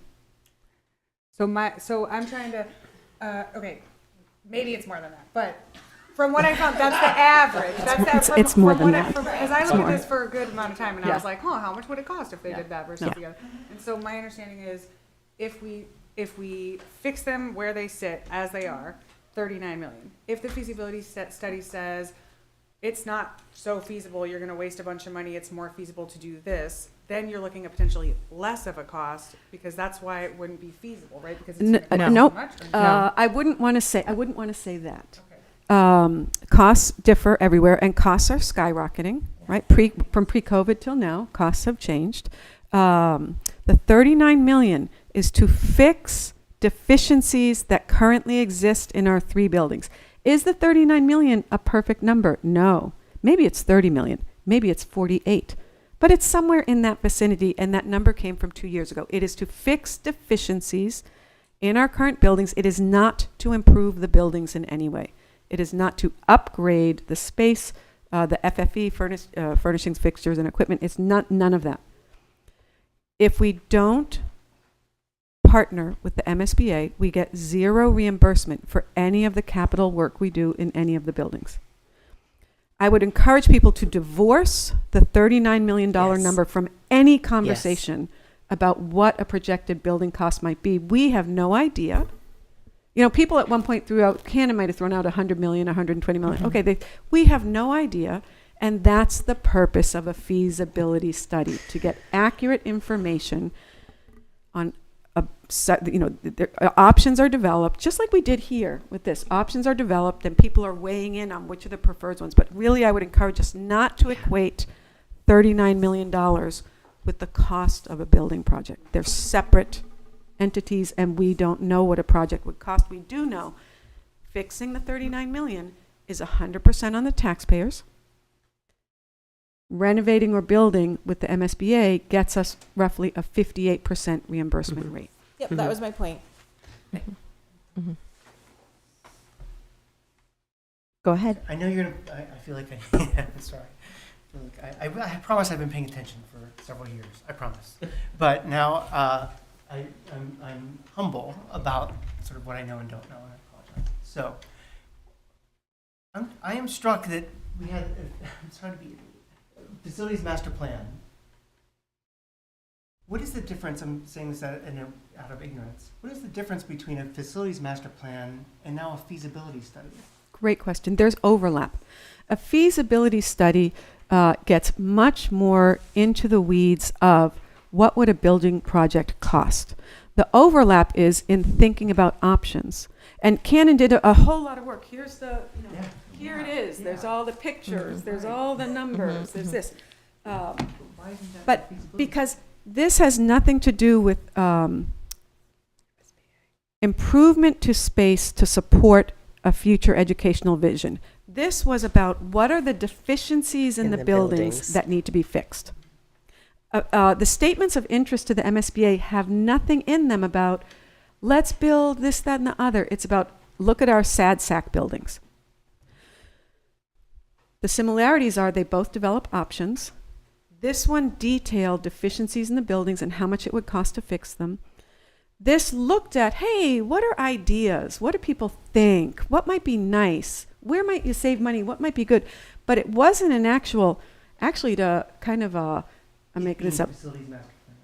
Feasibility, did not. A facilities master plan did not say hey, to take this building, retrofit this half, so this serves 7 through 12, and we're going to build out there, so we serve pre-K, and we're going to have 2 cafeterias. It's going to cost X, Y, Z, and here's the detailed cost, and here's the potential construction timeline. That's a feasibility study. What is feasible? And if it were to move forward, we would want to be very careful and say to the owner's project manager and the designers, don't you dare bring us anything that could possibly cost more than X. Like, we could say from the outset, do not design for 140 million. Just don't do Right, it. Not right. going to fly. Come back with something that this community can afford. Right? So Does that help explain the difference? Yes. Yes. And so this is sort of like, I'm sorry, more of the canon, the facilities master plan, is in some ways options, but much not the needed specificity No. in terms of costs to be actionable. So for the towns, it makes sense to do the feasibility study because they're essentially going to itemize the approximate cost of all of the work. And then the towns can really look at their itemized, sort of like something like this almost, but I'm sure much more comprehensive. And then they can make better decisions on what they want to do. So if we didn't do the feasibility study, it may cost a lot more money to have independent contractors have to itemize all of these things and hope that they're all talking to each other. Versus, so if each town wanted to have their own committees and their own contractors go and pay them out of the town budget to do this for them, versus our feasibility study would do it, and then they could just look at it, and it would be much more simple and probably better, because then MSBA would also potentially in the long term reimburse us for some of the costs. Sorry, I'm just trying to make sure that The towns, Northfield and Bernardston, may have an interest in developing, and Bernardston has a group that looks at the building all the time, but capital projects in those towns belong to the towns, right? Town pays, town controls, town runs. This, the district controls, so that the towns are not developing a committee to examine this. Now, if we don't have a feasibility study done, we should develop a long-range capital plan for Pioneer. This is not a capital plan. This is a credible draft of, we looked at the facilities master plan assessment report for Pioneer. We live in this building, some stuff has been done already, but right now, more or less, here's a bunch that we should do in the next 9 years. That's that's all this is. But the towns would want to talk about this, but they would not control this because they don't own the property.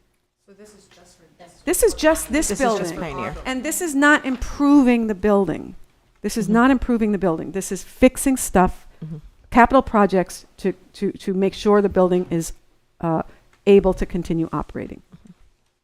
Stephanie? I'm going to try to sound intelligent while I sift through this.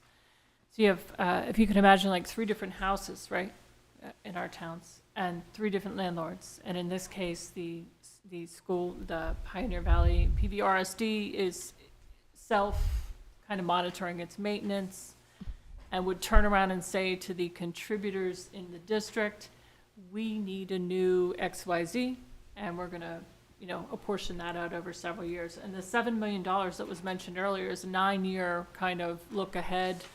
I'm sure it's based off of the study, and I'm sure that you've lived in the building long enough to know that that's probably true. And then if you had 3 houses where you were handling one and you were saying to the other contributors, we need this, and then you had 1 house owned by 1 owner who had their own discretion about what they would do with maintenance, regardless of whether or not a report was created that needs to. And when you have your own discretion, that of course is a budget concern as well, which is what we hear. And you have another home owned by another homeowner who has a report, that details what they need to do. That is not going to change in this scenario unless ultimately we do come into one large building. If everybody came up here, then the scenario would change where everybody would kind of be the elementary schools would no longer exist if we all came up here. So then it would be similar to what we have here on the desk, where, you know, Pioneer Valley would assess its own issues and it would give capital projects out to, okay. But we're not there. And I understand why people are looking at what, you know, their individual house, you know, needs done and saying, well, good Lord, what needs done now?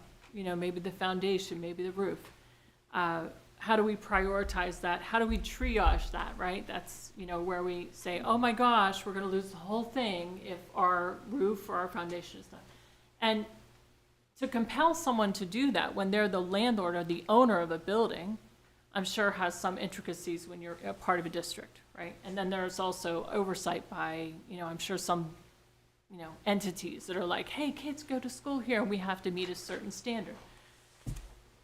That's where we're at right now, and those three landlords are not necessarily interested in spending, and from what I've inferred, it would be $500,000 or so that we would put out as a group, and that the 58% reimbursement ultimately would come through, so it wouldn't be, and this is for the feasibility study to say whether or not we need 3 landlords, or 1 landlord, or 2 landlords, or oh my God, look how bad that is, it would be so expensive. And there's a lot of fear in each of those aspects, and there's a lot of fear being a landlord when you're being compelled to do repairs to a certain amount. And this is where we're stuck, because even if we have reimbursement where we're saying ahead of time, we're straining budgets so much, or we believe the public's perception of the budget, that we don't want to put the money into the feasibility study because the long-term reimbursement rate getting there is so horrifying because of the numbers that are involved with putting out this money or taking debt in a time when it's very difficult. You know, we all know about the increased costs. I think as a prudent group of people, we should be looking at this in 2 ways. How does it make sense to move forward?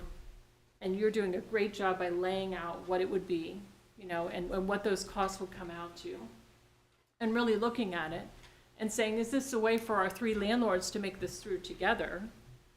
Or how do we decide whether or not, as a group, whether or not landlord number 1's building is in such terrible shape and they cannot justify spending the money for the feasibility study, but someone needs to say it's in such terrible shape, meaning the landlord who doesn't have the money to put into it? What would be the alternate for that landlord? We know that in other cases, the town or the district pays some kind of a yearly amount, I think. I've seen this with other ones where the school is closed or there's a change made and there's some kind of a financial long-term thing to maintain the building, you know, as it goes along. Those things are all real, and it really might be that one of these houses, one of these 3, is absolutely not viable based on what is needed to be done and based on whether the landlord believes it is true, which is what we were talking about with a select board saying, hey, what if this is real? And how can I space this out? As a landlord, how can I space this out knowing what I can pay on this property? And those things hanging out in the atmosphere would cause us to make these decisions thinking, oh my gosh, well, you know, the foundation just needs done. That's one person's problem. House number 3 over here might say, well, you know, I need new windows. And if we don't come together on this and we don't decide to do a feasibility study which tells us whether or not it would make sense, how do we get there? How are districts getting there when they don't approve it? And I know everybody doesn't want more work because we're all very busy, but why are we not forming a committee to discuss with each other in House 1, 2, and 3? And 2's pretty, you know, 2 kind of knows what's going on. I'm sure 1 and 3 do too. What is viable for that landlord? What can that landlord truly handle? And can that be discussed in a meeting that lasts a certain amount of time and we say, oh my gosh, not going to work. And then we talk about it with the other 2 landlords and we say, where are we headed? Because It may not be that we decide to do the feasibility study as 3 different towns and we don't vote it through, or we may not vote it through here to start the process to vote it as the towns.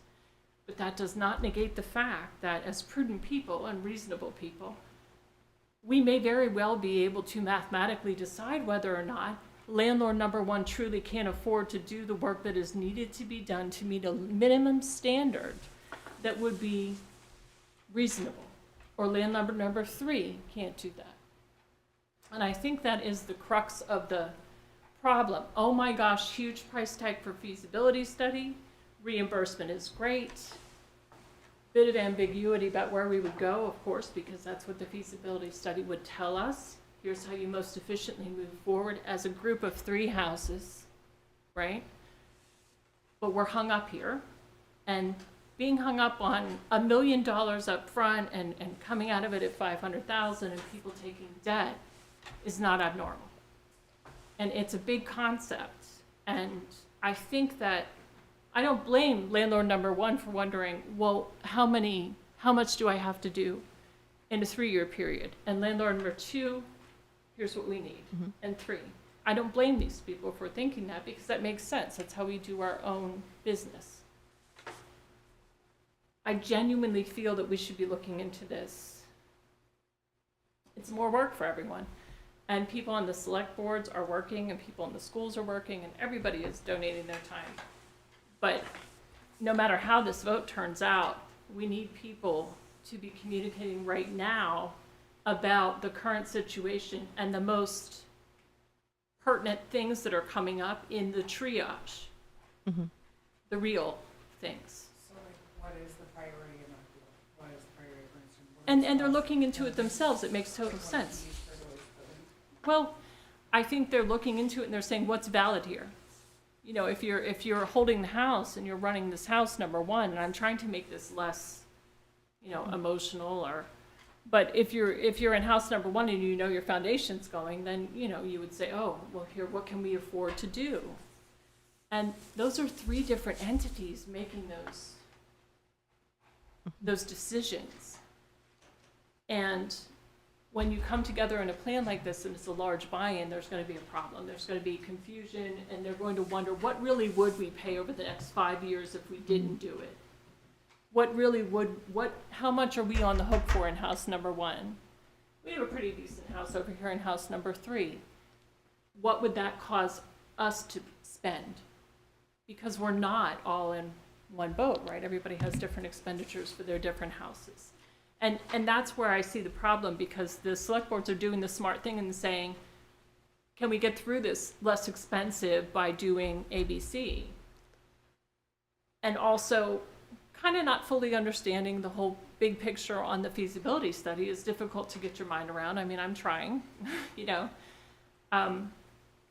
Reimbursement comes after we pay. If we're saying we can't pay, then as a group, we have to say, can we afford to move forward in a feasible way, knowing that it's going to cost this for each of these 3 buildings? Or do we come together and say, no, landlord number 1 cannot pay this, or landlord number 3 does not want to get involved with the debt? And I think those things are relevant, because if we just have a vote and it's not voted in, we're still not working together on what is most important in house number 1, or what is most important in house number 3, and can they pay for it? And can we expect those things to be done? And what compels landlord number 1 to do it, or landlord number 3? So I think that that's where we're having some confusion, and I really do think we need to create some kind of a group of people who already donate a lot of their time to talk about those things, so that we can flush it out, so that we can come to conclusions the select boards would absolutely see as logical, because they're walking through a building and poking at foundation, or looking at a roof and saying, yeah, based on what I know about roofs, based on what the contractor said, based on what the feasibility study says, this is going to be this much, and we may or may not be able to move down the road. So I think that's where the crux of it is. I'm sorry, that was very long-winded, but I think normal people think that way. Maybe not, but I do. So, I'm very basic with those things, and that's why I think getting everybody on the same page really will involve some more legwork. And I'd be happy to be involved with that because I think that it's not going away. I'm going to try to be really brief here. And anyone jump in and correct me if I'm off base here. That tells us the bare minimum to fix our problems. It's just old buildings fixed so that the roof doesn't cave in. Fair enough? Deficiencies. Yeah, I just want to say it my way. I know, I like Thank you. your way. It's so much better. That's great if we just want to continue doing business the way we're doing business. However, we still have this other looming issue about our community. We have a declining birth rate. We know that. We know that populations of students is going down or maybe a little stagnant or whatever else. We have to look to the future about how we can continue to be a school that stands apart on its own. And in doing so, we can't just fix deficiencies. We have to have an understanding from some entity that understands how schools function and flow on how to make this a successful district way down the road so that we don't have to deal with the 6 towns, so that we can just continue on and continue to thrive. So what I'm saying is that I don't know how we can do that without going forward with the feasibility study. Thank you.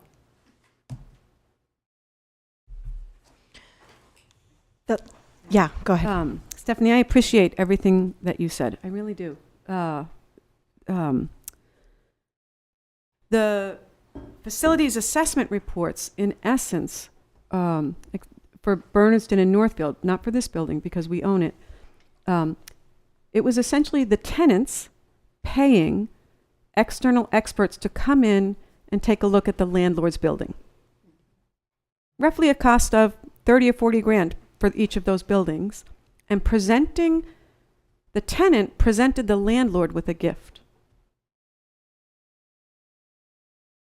The landlords chose or chose not to take that gift and swiftly put it to good use. The gift was given 2 years ago. So, we as tenants paid to have those buildings examined. Maybe all the numbers aren't right. I think some of them aren't right. This is the best at credible stuff up here for the next 9 years. But I feel like it bears, the towns have had these reports for 2 years, and they acted or didn't act on them. That's it. So, when we have a compulsion to do the maintenance or not, are we compelled to? And if we don't, we know that often for all of us, it gets worse. Something, can be fixed, And if you were to turn around and say, in a specific situation, well, how come, the roof wasn't done? You knew from the study that the roof needed done. We didn't have the money to do the roof. And if that is the case, when you're looking at the overall budget of that homeowner, we can make it simple, then compelling someone to move forward when they don't see, that creates more of a problem, creates more of a price tag to get the building squared away later, right? But compelling our landlords to do this doesn't seem to be part of this process. And asking them to set aside funds for these things that are not right here, in this case, because you're putting a bill out. Right. That's not part of this process. So as we get further down the road and you say, well, now it's the roof and the foundation and this, and it's a huge number in a town that is, or a landlord, that is trying to make a certain amount stretch. It becomes a number that not only is something you disconnect from, but where is the compulsion? Yeah. So, this came up at the budget subcommittee, school committee meeting, where there was a conversation around, well, where's the capital project? Where's the capital plans, right? 5-year. Where's the, okay. So we did the facilities master plan. We got this information. The school district then decided we're going to put in 3 different statements of interest. That was our action plan from it, right? Our perspective from the district is we gave you a gift of all the things that were wrong with your buildings, and they need to be fixed. From what I heard, a little bit of the response from the towns was, you never gave us a capital plan, right? So where we're stuck is who's leading? Who is leading this capital project plan? Who is leading what steps? And my response to that is, we led it by putting in statements of interest to see if we could get any help from the MSBA to help with the process of fixing the buildings. And where it landed us is having Northfield being picked. So the district owns the submission, which is the umbrella of the district, to fix Northfield. However, in the letter that they wrote, it is to also, and this is what is tricky, right, to possibly look at, right, it would be really nice if it was firm. We will be looking at the consolidation. The MSBA doesn't know what is going to be coming out of the feasibility study, right? So what is in front of us is really 2 avenues, right? If we vote to move forward with the feasibility study and ask the towns to incur debt, then we go and we have a much more higher level facility master plan project happening. So it is an overlap. There will be some overlap at a much more concrete and defined suggestion. When they go through the feasibility study, we can assume that they will be looking at the consolidation because it says the possibility, and we know the status of our buildings, that it might look like consolidating would be the best bet. Therefore, that is the buy-in for other towns like Bernardston and Leiden to participate in this district feasibility study. Okay. Once the feasibility study is over, then we decide, right, whether we move forward in whatever direction we go. And so I think that's kind of where we're at, right? We either go through the feasibility study or we decide not to. And I'm just talking about the school committee. I am not talking about town voters right now. I am talking about we need to make a decision whether we want to ask the towns to incur debt to go through the feasibility study. If we choose not to do that and to move it forward, then what we need to do, like you said, Stephanie, is really figure out how we are going to collaborate with the towns and say, okay, we have this 2-year-old study of all of these things that need to be done on the town building. So knock, knock, knock, landlord. We are now saying we need these things done, and they turn into capital projects. Without any reimbursement. Without any reimbursement, right? And that is just to fix, that is Deficiencies. just where we are at. Melissa? I have 2 questions. The comment of no refund or no money's back, right? So I'll start with my first question.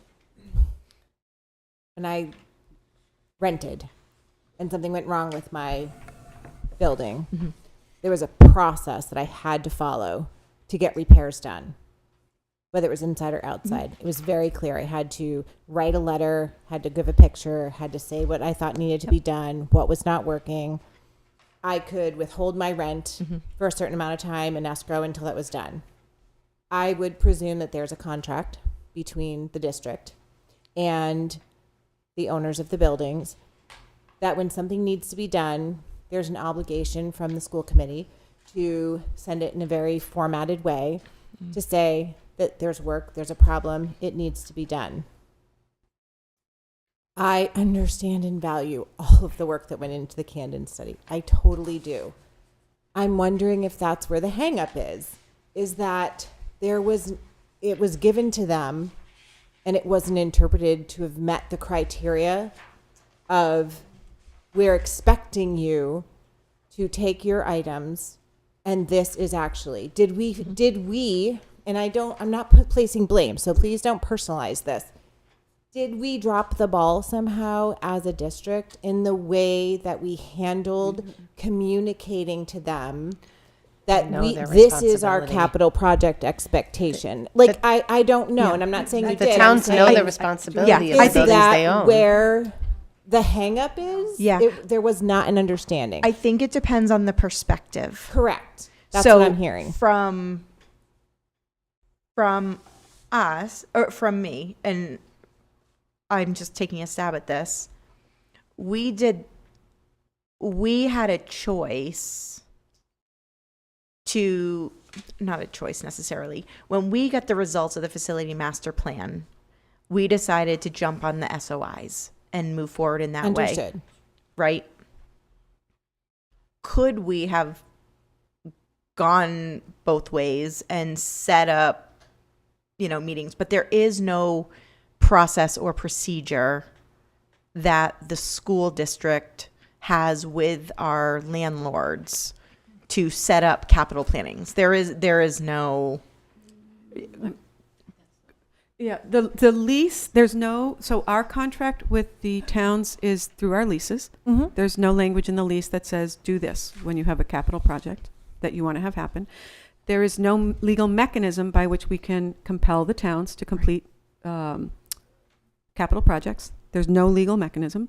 We can put capital projects out to the towns and hope that they will put them into their budgets that go forward to town meeting, but we don't,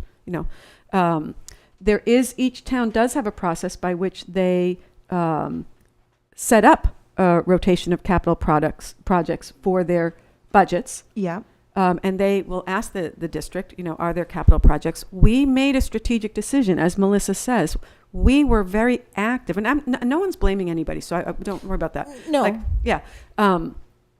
Our action was to engage with the MSBA. It would not have made sense to invest time in developing a list of capital projects for Bernardston and Northfield when we were submitting a statement of interest. Look, why would we ask them, I'm making this up, to put a roof or fix the heating system at BES when we were writing a statement of interest to the MSBA? That wouldn't have made sense, because if, let's say, okay, it looks like my answer is not satisfactory, but It is not that it's not satisfactory. okay. I look at it just in a different vein, right? So I think you should have moved forward with a statement of interest. So this isn't me disagreeing about any of the work that was done. Mm-hmm. It's just about perspective, like you said. Mm-hmm. If there is nothing in a contract, then back to Stephanie's point, conversations need to happen. Mm-hmm. It feels like both sides are saying, like, we're saying, we gave this to you and thought something was going to happen. We gave you the book and thought you would take this and move forward, and understood that it was probably a capital project. It doesn't sound like they understood that that was the intention. And I hear what you're saying. You did the SOA and didn't intend to do a capital project. But I have to go back to some of my earlier statements and my continued question. It's been 2 years since the facilities maintenance happened. The problems that we have are only getting worse. Regardless of going to an SOI, we still should have been putting monies away and having a plan to fix the things that are going wrong. And I think that's what Stephanie is saying. We can't, no matter how we move forward, things are still going to have to be done. Melissa, our team meets with Bernardston officials every month to talk about the building. So I want to, in the building in which you work, there are constant conversations about the state of the building and repairs that are needed. They're collaborative and ongoing. So it's not that the gift was given 2 years ago and nothing happened. At BES, there is constant conversation about the building and repairs that are needed. The town has made decisions, we've made decisions, but I just want to be clear about that. I understand, but from an outside perspective and someone that works in the building, we're talking about the same problems that we've been having for the last 2 years, and it doesn't feel like, I'm just saying from my own observation and from people that are watching this televised afterwards saying, did we fix any of that? Like, so the furnace still isn't really fixed. Like it, and we're still talking about a statement of interest. I'm not saying, I think we should move forward. But I don't get a vote. I don't get a say because I think we need to understand where we're going to spend our money. At the same time, none of this is going away for Pioneer. None of this stuff is going away. And so my question was, is there a process to get a capital project done? And you've answered it. No, there's not. So, That's not accurate. well, let me, what I heard was, and maybe I'm misinterpreting it, is it would seem like if you were saying, two things were said. In your lease, there's nothing that says, if I think the roof needs to be done, we have to submit as Pioneer Valley Regional School District a capital project request that says, this is what I want to have done. There's nothing that says that. Am I correct? Okay. And then on the other side, it was also said that we decided not to do a capital project because we went with the SOI. Correct? We decided not to submit major capital projects. There have been some very minor projects submitted to the towns. Yeah. Little things, But- yep. Totally understand that. But not the furnace. But not the furnace. But not the furnace. And so, yeah. and so, Or roofs, or things that are, what some of the things that are the things that make your roof fall in, as Gretchen said. right. That- And I that think, was my question. and I think to your point, that you brought up at the other meeting, even if we go through with the feasibility study, we still have to figure out the furnace at Bernardston, period. Yes. Well, no, but I'm just using that as the example, right? So we could, right? So when we are talking about, and this is kind of how I wanted to frame the conversation in the beginning, is there are all these other things going on top of the feasibility study too, right? So if we are going to be voting to incur debt, and there is going to be a debt that I'm going to talk about Bernardston specifically, that Bernardston would need to pay as a part of the feasibility study. At the same time, there's also major capital projects that need to be done by the town of Bernardston to that building because they are the landlords. Yes, You're but is saying the school Bernardston- committee going to put in a formal request to start making that happen? Right. And so then that's what I think simultaneously and also not, we also need to take the vote of the feasibility study. And I think once we decide how we're going to move forward with the feasibility study, then we can decide where we're going and start talking about some of those major capital projects. Teffy? I just want to clarify something, and I could be off base here. So every year, we submit a list to the town of Northfield and the town of Bernardston of what we feel are capital projects from whatever Gretchen is trying to fix, we're trying to fix. When we do that, we go through the facilities master plan. Like we did with this, we went line by line by line. I'm just explaining the process of what needs to be done. Northfield already has their list that we gave them. They request it. We communicate. We give it to them. Bernardston, we meet every month. We will be giving it to them this month. So there is constant communication, and there is a process. It is not in writing. It is just the way it has been done for submitting capital projects. I'm just thinking, like, if I own a home and I'm renting it out, and the tenant says I need a new roof, and the landlord is like, really, you need a new roof? I didn't know you needed it's, I don't know. We go through the master plan. They have the master plan.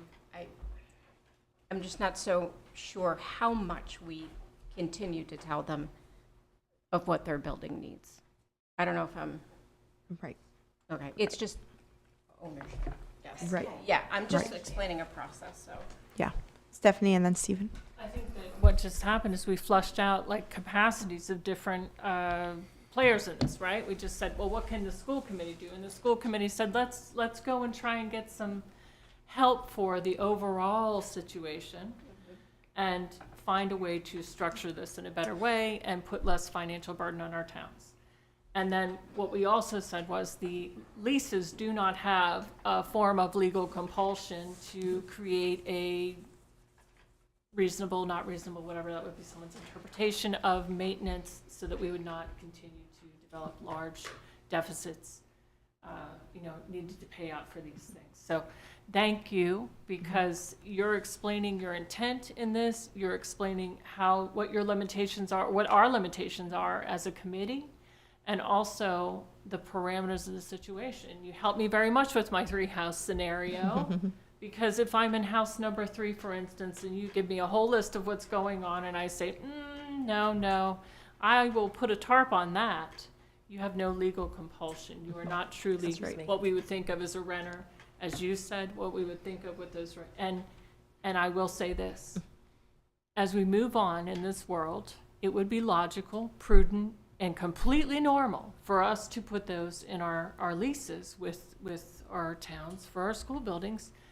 I think, but again, all I know is house number 1, 2, 3.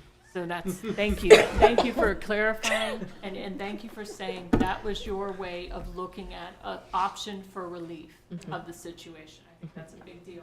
Thank you. Thank you. Thanks very much. So, Stephanie, I'm going to follow your lead with the houses, but I'm a dedicated listener to Car Talk and all past episodes of Car Talk, and actually got to listen to Car Talk with Tom and Ray back in the day. So I'm going to go with 3 cars from your 3 houses. That's okay. So there are 3 cars in a household, in a family. Let's think about ourselves as a family, because I think we're really missing out here on the fact that we are a set of communities that have amazing kids, and amazing residents, and amazing teachers, and amazing staff who are cold in some of our buildings. Yes. Cold. Not you. Okay. No, she's sweating. That's right. This is. No, I'm kidding. You're here, Renee. You're here. Renee, you're making my argument not work. You're making my argument go, okay, too hot. Right, okay. Take your pick. But these are, when we talked about compelling reasons, the compelling reason is democracy, is children, is the next generation, is what a community and towns do. And the alternatives are chaos. So than that. But there are 3 cars. And I own a car, and my son owns a car, and my daughter owns a car. And 2 of those cars aren't doing so well. They're not doing great. The muffler's bad. We live in New England. They're rusting out. You can't really fix the body. One of the cars is pretty darn good, though. Pretty good.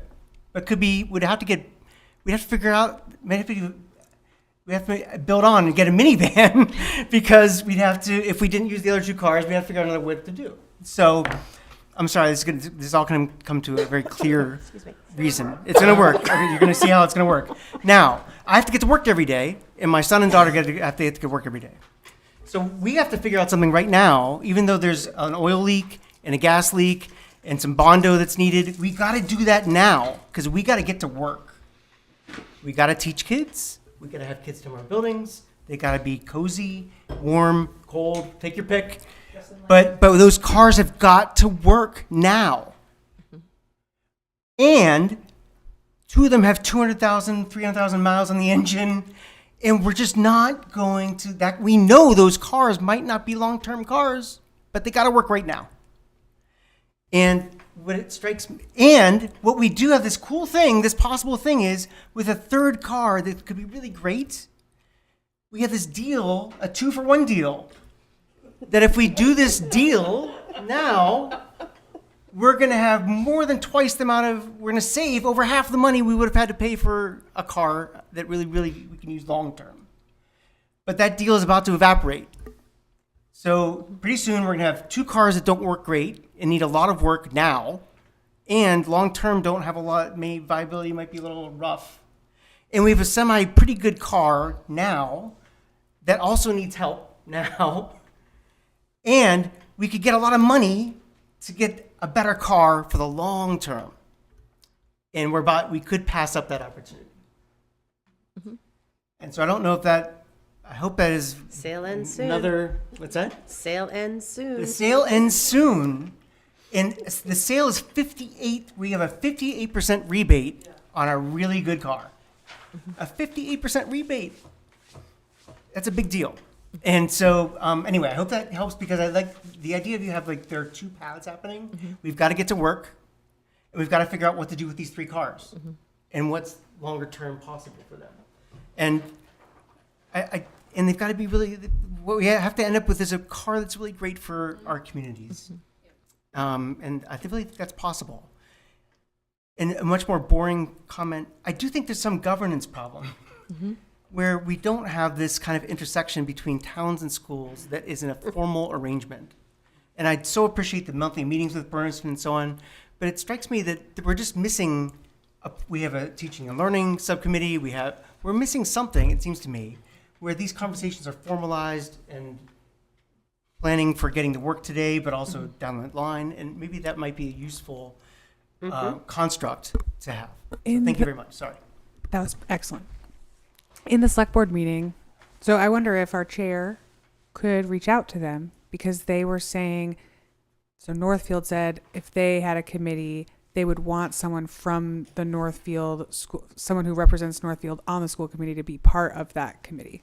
And so are they asking to have more collaboration and have us go to these meetings with them? Or is that what would be the step forward to collaborate so that they could feel more comfortable with our ask? Yeah, so it gets tricky because as school committee members, we represent all the students of the district. We just happen to be elected from the town in which we reside. We are not representatives of Bernardston to this committee. I happen to be a taxpayer in Bernardston. But when I make decisions, especially with this feasibility study, right? Because I've got 2 hats. Yeah. I've got a school committee hat where I need to make sure all the children in the district are taken care of. And I've got a Bernardston hat where I'm the taxpayer and I need to figure out to myself, right, if I'm going to vote to incur debt in Bernardston for this district-wide plan that possibly will be looking at consolidating, is that a good use of incurring debt and my taxes potentially going up? So are you saying if a new heating system in Bernardston is going to cost $120,000 and we need to do it now, why would Bernardston pay $120,000 for a feasibility study? Is that what you're saying? That would, as one idea? That idea. is a question that Bernardston residents would have. Yeah. Yes. Right. And Yes. so how to rectify that? Yes. And do feasibility study opportunities come up often? Like if this is something where the school said, we're hemorrhaging now and we need to use this money to fix this thing now, could we, this is the only chance? To get back in the queue, we would not, with everything else going on, going back to like starting, I would not ask Patricia in administration to do another SOI and go back Isn't it out. like a 3-year thing or something? Okay. Yes, The school, to be clear, the school committee could vote to remove itself from the MSBA process and notify the MSBA board of that. I believe, this is not gospel, but I believe and they would accept that without prejudice, meaning the district could later come back and start the process all over again. So it is a multi-year process. It will not happen. We do not have the capacity to restart this all over again. So the district could certainly, and districts do, say no, or if the towns say no, or if you vote and say no, we don't want to do this, that's fine. Really, that is fine. Like And the answer to someone's question is, you bet we're going to start coming up with capital project requests immediately for the towns. So the money is, but we have no way to compel the towns to pay for it. So yes, it could happen, but it ain't happening for a bunch of years. And is It's it just true? not happening. Is it true that the towns wouldn't even be assessed for the cost of the feasibility study for years? So that wouldn't even necessarily be. FY 28. So we are in FY 26. FY 28, 27 begins in July 1. Another year after that. So we wouldn't be assessing them for another. Timmy did that. It's FY, it would go into their FY 28 28 budget, assessments yeah. during the budget planning. And some of these projects are now projects where, like, at any moment they could have to have all the kids come over here anyways because the school's not usable. But from now till 2028, is it that bad? So yes, Taffy, Gretchen, and I met this week, and they are going back and working so hard. They are developing contingency plans for what would be needed and how much it would cost, and what is the threshold for enacting the plan should one of the elementary buildings essentially fail. Where in this building would we locate kids? How much will it cost to get them up here? Blah blah blah. So it's tricky right now because we're in budget development season. You all will be voting in just over a month on the FY27 budget. If on January 22nd you decline to incur debt, Taffy, I don't know that we've talked about this, but if the school committee declines on January 22nd to incur debt, we have several weeks still with the budget, the FY27 budget being open, and I imagine that we would then take some of these and we would include these as capital requests in the Pioneer budget. And it is possible that we would start putting in larger requests in the two. And that's not a threat. That's just if the feasibility study's not happening, then the work has to start. Let's be real, not playing. I mean, we're not putting in the Bernardston boiler system. We're not putting that in for next year because we don't know what's happening with everything else. If we knew the feasibility wasn't going to happen, that would be a different story. But Bernardston, on their own, could decide Thank you, Bernardston. Thank you. to make some capital improvements Yes. To their building. to their building. Yes, So Are they talking about that? I have no idea. but they could But- because yeah. they own the But building. they own the could because building, they so own they the have the building. agency. So Landlord one, It's their house. yes, their house. their house. Go ahead, Stephanie. Back to the three houses. I go to the budget subcommittee meetings and I listen. And I have listened for, I think it's 2 years now, I've been through the budget process. And one thing I hear very often is that there is not a lot of extra money. And in some cases, there is not any extra money. And I know that doesn't sound awesome because no one wants to feel that way. So let's make our three houses. And people are saying there's not enough over, all the things that we spend on to do more. And when we say that and when we say, well, you won't be assessed for borrowing for the feasibility study for a few years, but also we know that you still need the new furnace, you still need the new roof here, and you need that. Numbers are a beautiful thing because they have no feelings. We have the feelings, and if the numbers truly are the way that they have been portrayed by these people who, volunteer their time to try and keep their town running, I think this is an aspect of it that you acknowledge by going out and trying to get this extra funding for the repairs that will ultimately be needed. And we also don't acknowledge by the gap that will occur in the meantime and making that strategic plan to bring everybody up to par or say, hey, I know your roof's going to fall in, so you got to fix it. But if that is the case, that funding is so very tight because of all these obvious reasons like health insurance and the cost of repairing anything right now. That's also something we need to acknowledge and face head on and have communication about, because that will be the story from a select board to their population. Our budget is this, we have this available, here we are, we're worried about taking debt, we're worried about the interim and the things that we're going to be held, and we're worried about the long term. And this plan is looking towards the long term and trying to make logistical moves. But I think we all know, and maybe someone here has not been blessed with being really tight on the money. But when you look ahead and you are tight on money, you make logical, reasonable choices, and you change your expectations and things like that. So I think that that's where we're, again, those are realities. And either way, they're realities, and they're now. Yeah. And like I said, I would be happy to work in whatever capacity we can within the parameters of our positions. And I think that that would be a great way for us to flesh out any thoughts that we have in the interim that are not about this. And I'm sorry to mention it more. That's okay.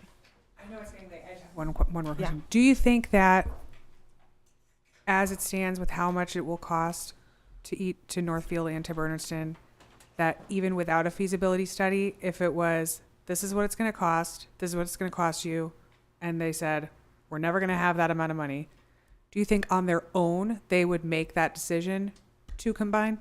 Do you think that you need a feasibility study to go through that? Do you think that just laying out the facts in a collaborative way would allow them to say, oh, you know what, this really does make sense?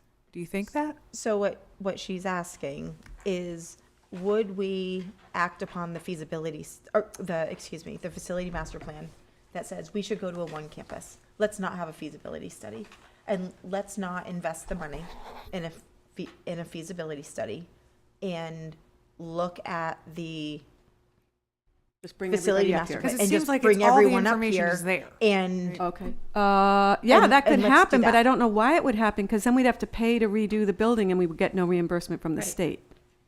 You'd have to so the answer is yes, we could. Melissa, you might, I think were you here for the facilities master plan? I wasn't here at the last meeting, but I read through. Okay.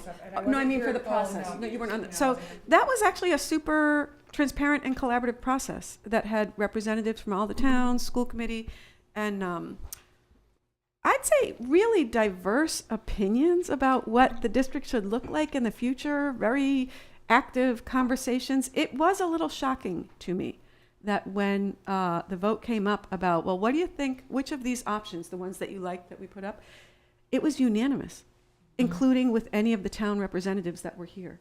It was unanimous. I was taken aback because there was some real resistance to people. That's going to cost so much money. But when push came to shove and Cannon asked people to vote, which option do you prefer? Everybody picked that option. Unanimous. Yes, unanimously. So that's, I guess my question is, if everyone already thinks it's unanimous, so the feasibility study allows us reimbursement for the larger project costs. Yes. That Yes. might be coming up. Stay So in that the is the key.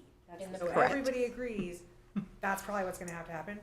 And what the towns need to understand is you're gonna pay a little to get a lot. Right. It's a That's- fact yes. finding. This is the investment. Yeah. But pay a It's little. like get a lot. hiring a building inspector to tell you all the things to make That's right. sure that you're doing the right thing. Right. With your, Right. And yes, I understand. period. That was a lot, sorry. No, that's great. And if you were, and I'm just going to throw this out, and if you're a Northfield resident, it would be a lot easier to say, yes, let's go, right? What the towns are saying is that getting that yes vote may be more difficult from the residents of Bernardston and Leiden. Because Their But- town, That is what town officials are saying, right? So that is where we're at. So I hope this conversation was helpful in flushing out a lot of what we understand or don't understand about the feasibility study, about the process, so that next month when we call the vote, right, we'll still have discussion if we have stuff that comes up and so forth. But that a lot of our discussion has really happened tonight, and that we can make some decisions and for next meeting. So I hope that was helpful. Thank you. And can we give a thank you, please, to Taffy, who met with Gretchen, they've been working on this for, Gretchen's been developing it for, I don't even know how long, but they recently had a 3-hour meeting to make sure it was updated appropriately. So thank you. Thank you. Okay, we are going to wrap up and be out of here in the next 5 minutes. So, enrollment update. Same number of kids as last month. Great. Personnel update. Hey, we've got a 6th grade teacher from Bernardston Elementary School, an experienced educator, the former math interventionist from Gill Elementary School. Nice. She comes to us with 11 years of teaching experience. We're delighted. She will be joining us on the 26th. There you go. Beautiful. Other business not anticipated by the chair at the time of posting. I do not have anything to bring forward. Upcoming meetings, there's a district agreements and community relations subcommittee meeting on January 12th, 2025 at 3:30. There's a budget subcommittee meeting on January 13th at 6 o'clock. And the school committee meeting is January 22nd at 6 o'clock. I'll also add that administration, myself, will be meeting with the Bernardston Select Board Wednesday, January 21st. So going out to the towns and talking that we met with Leiden on Monday morning. We are with Bernardston on the 21st. Select Board. Okay, I will entertain a motion to adjourn. So moved. Okay, and it's just us. So all in favor? Aye. Great. Unanimous. Meeting adjourned, 8:40. Thank you. Okay, thank you.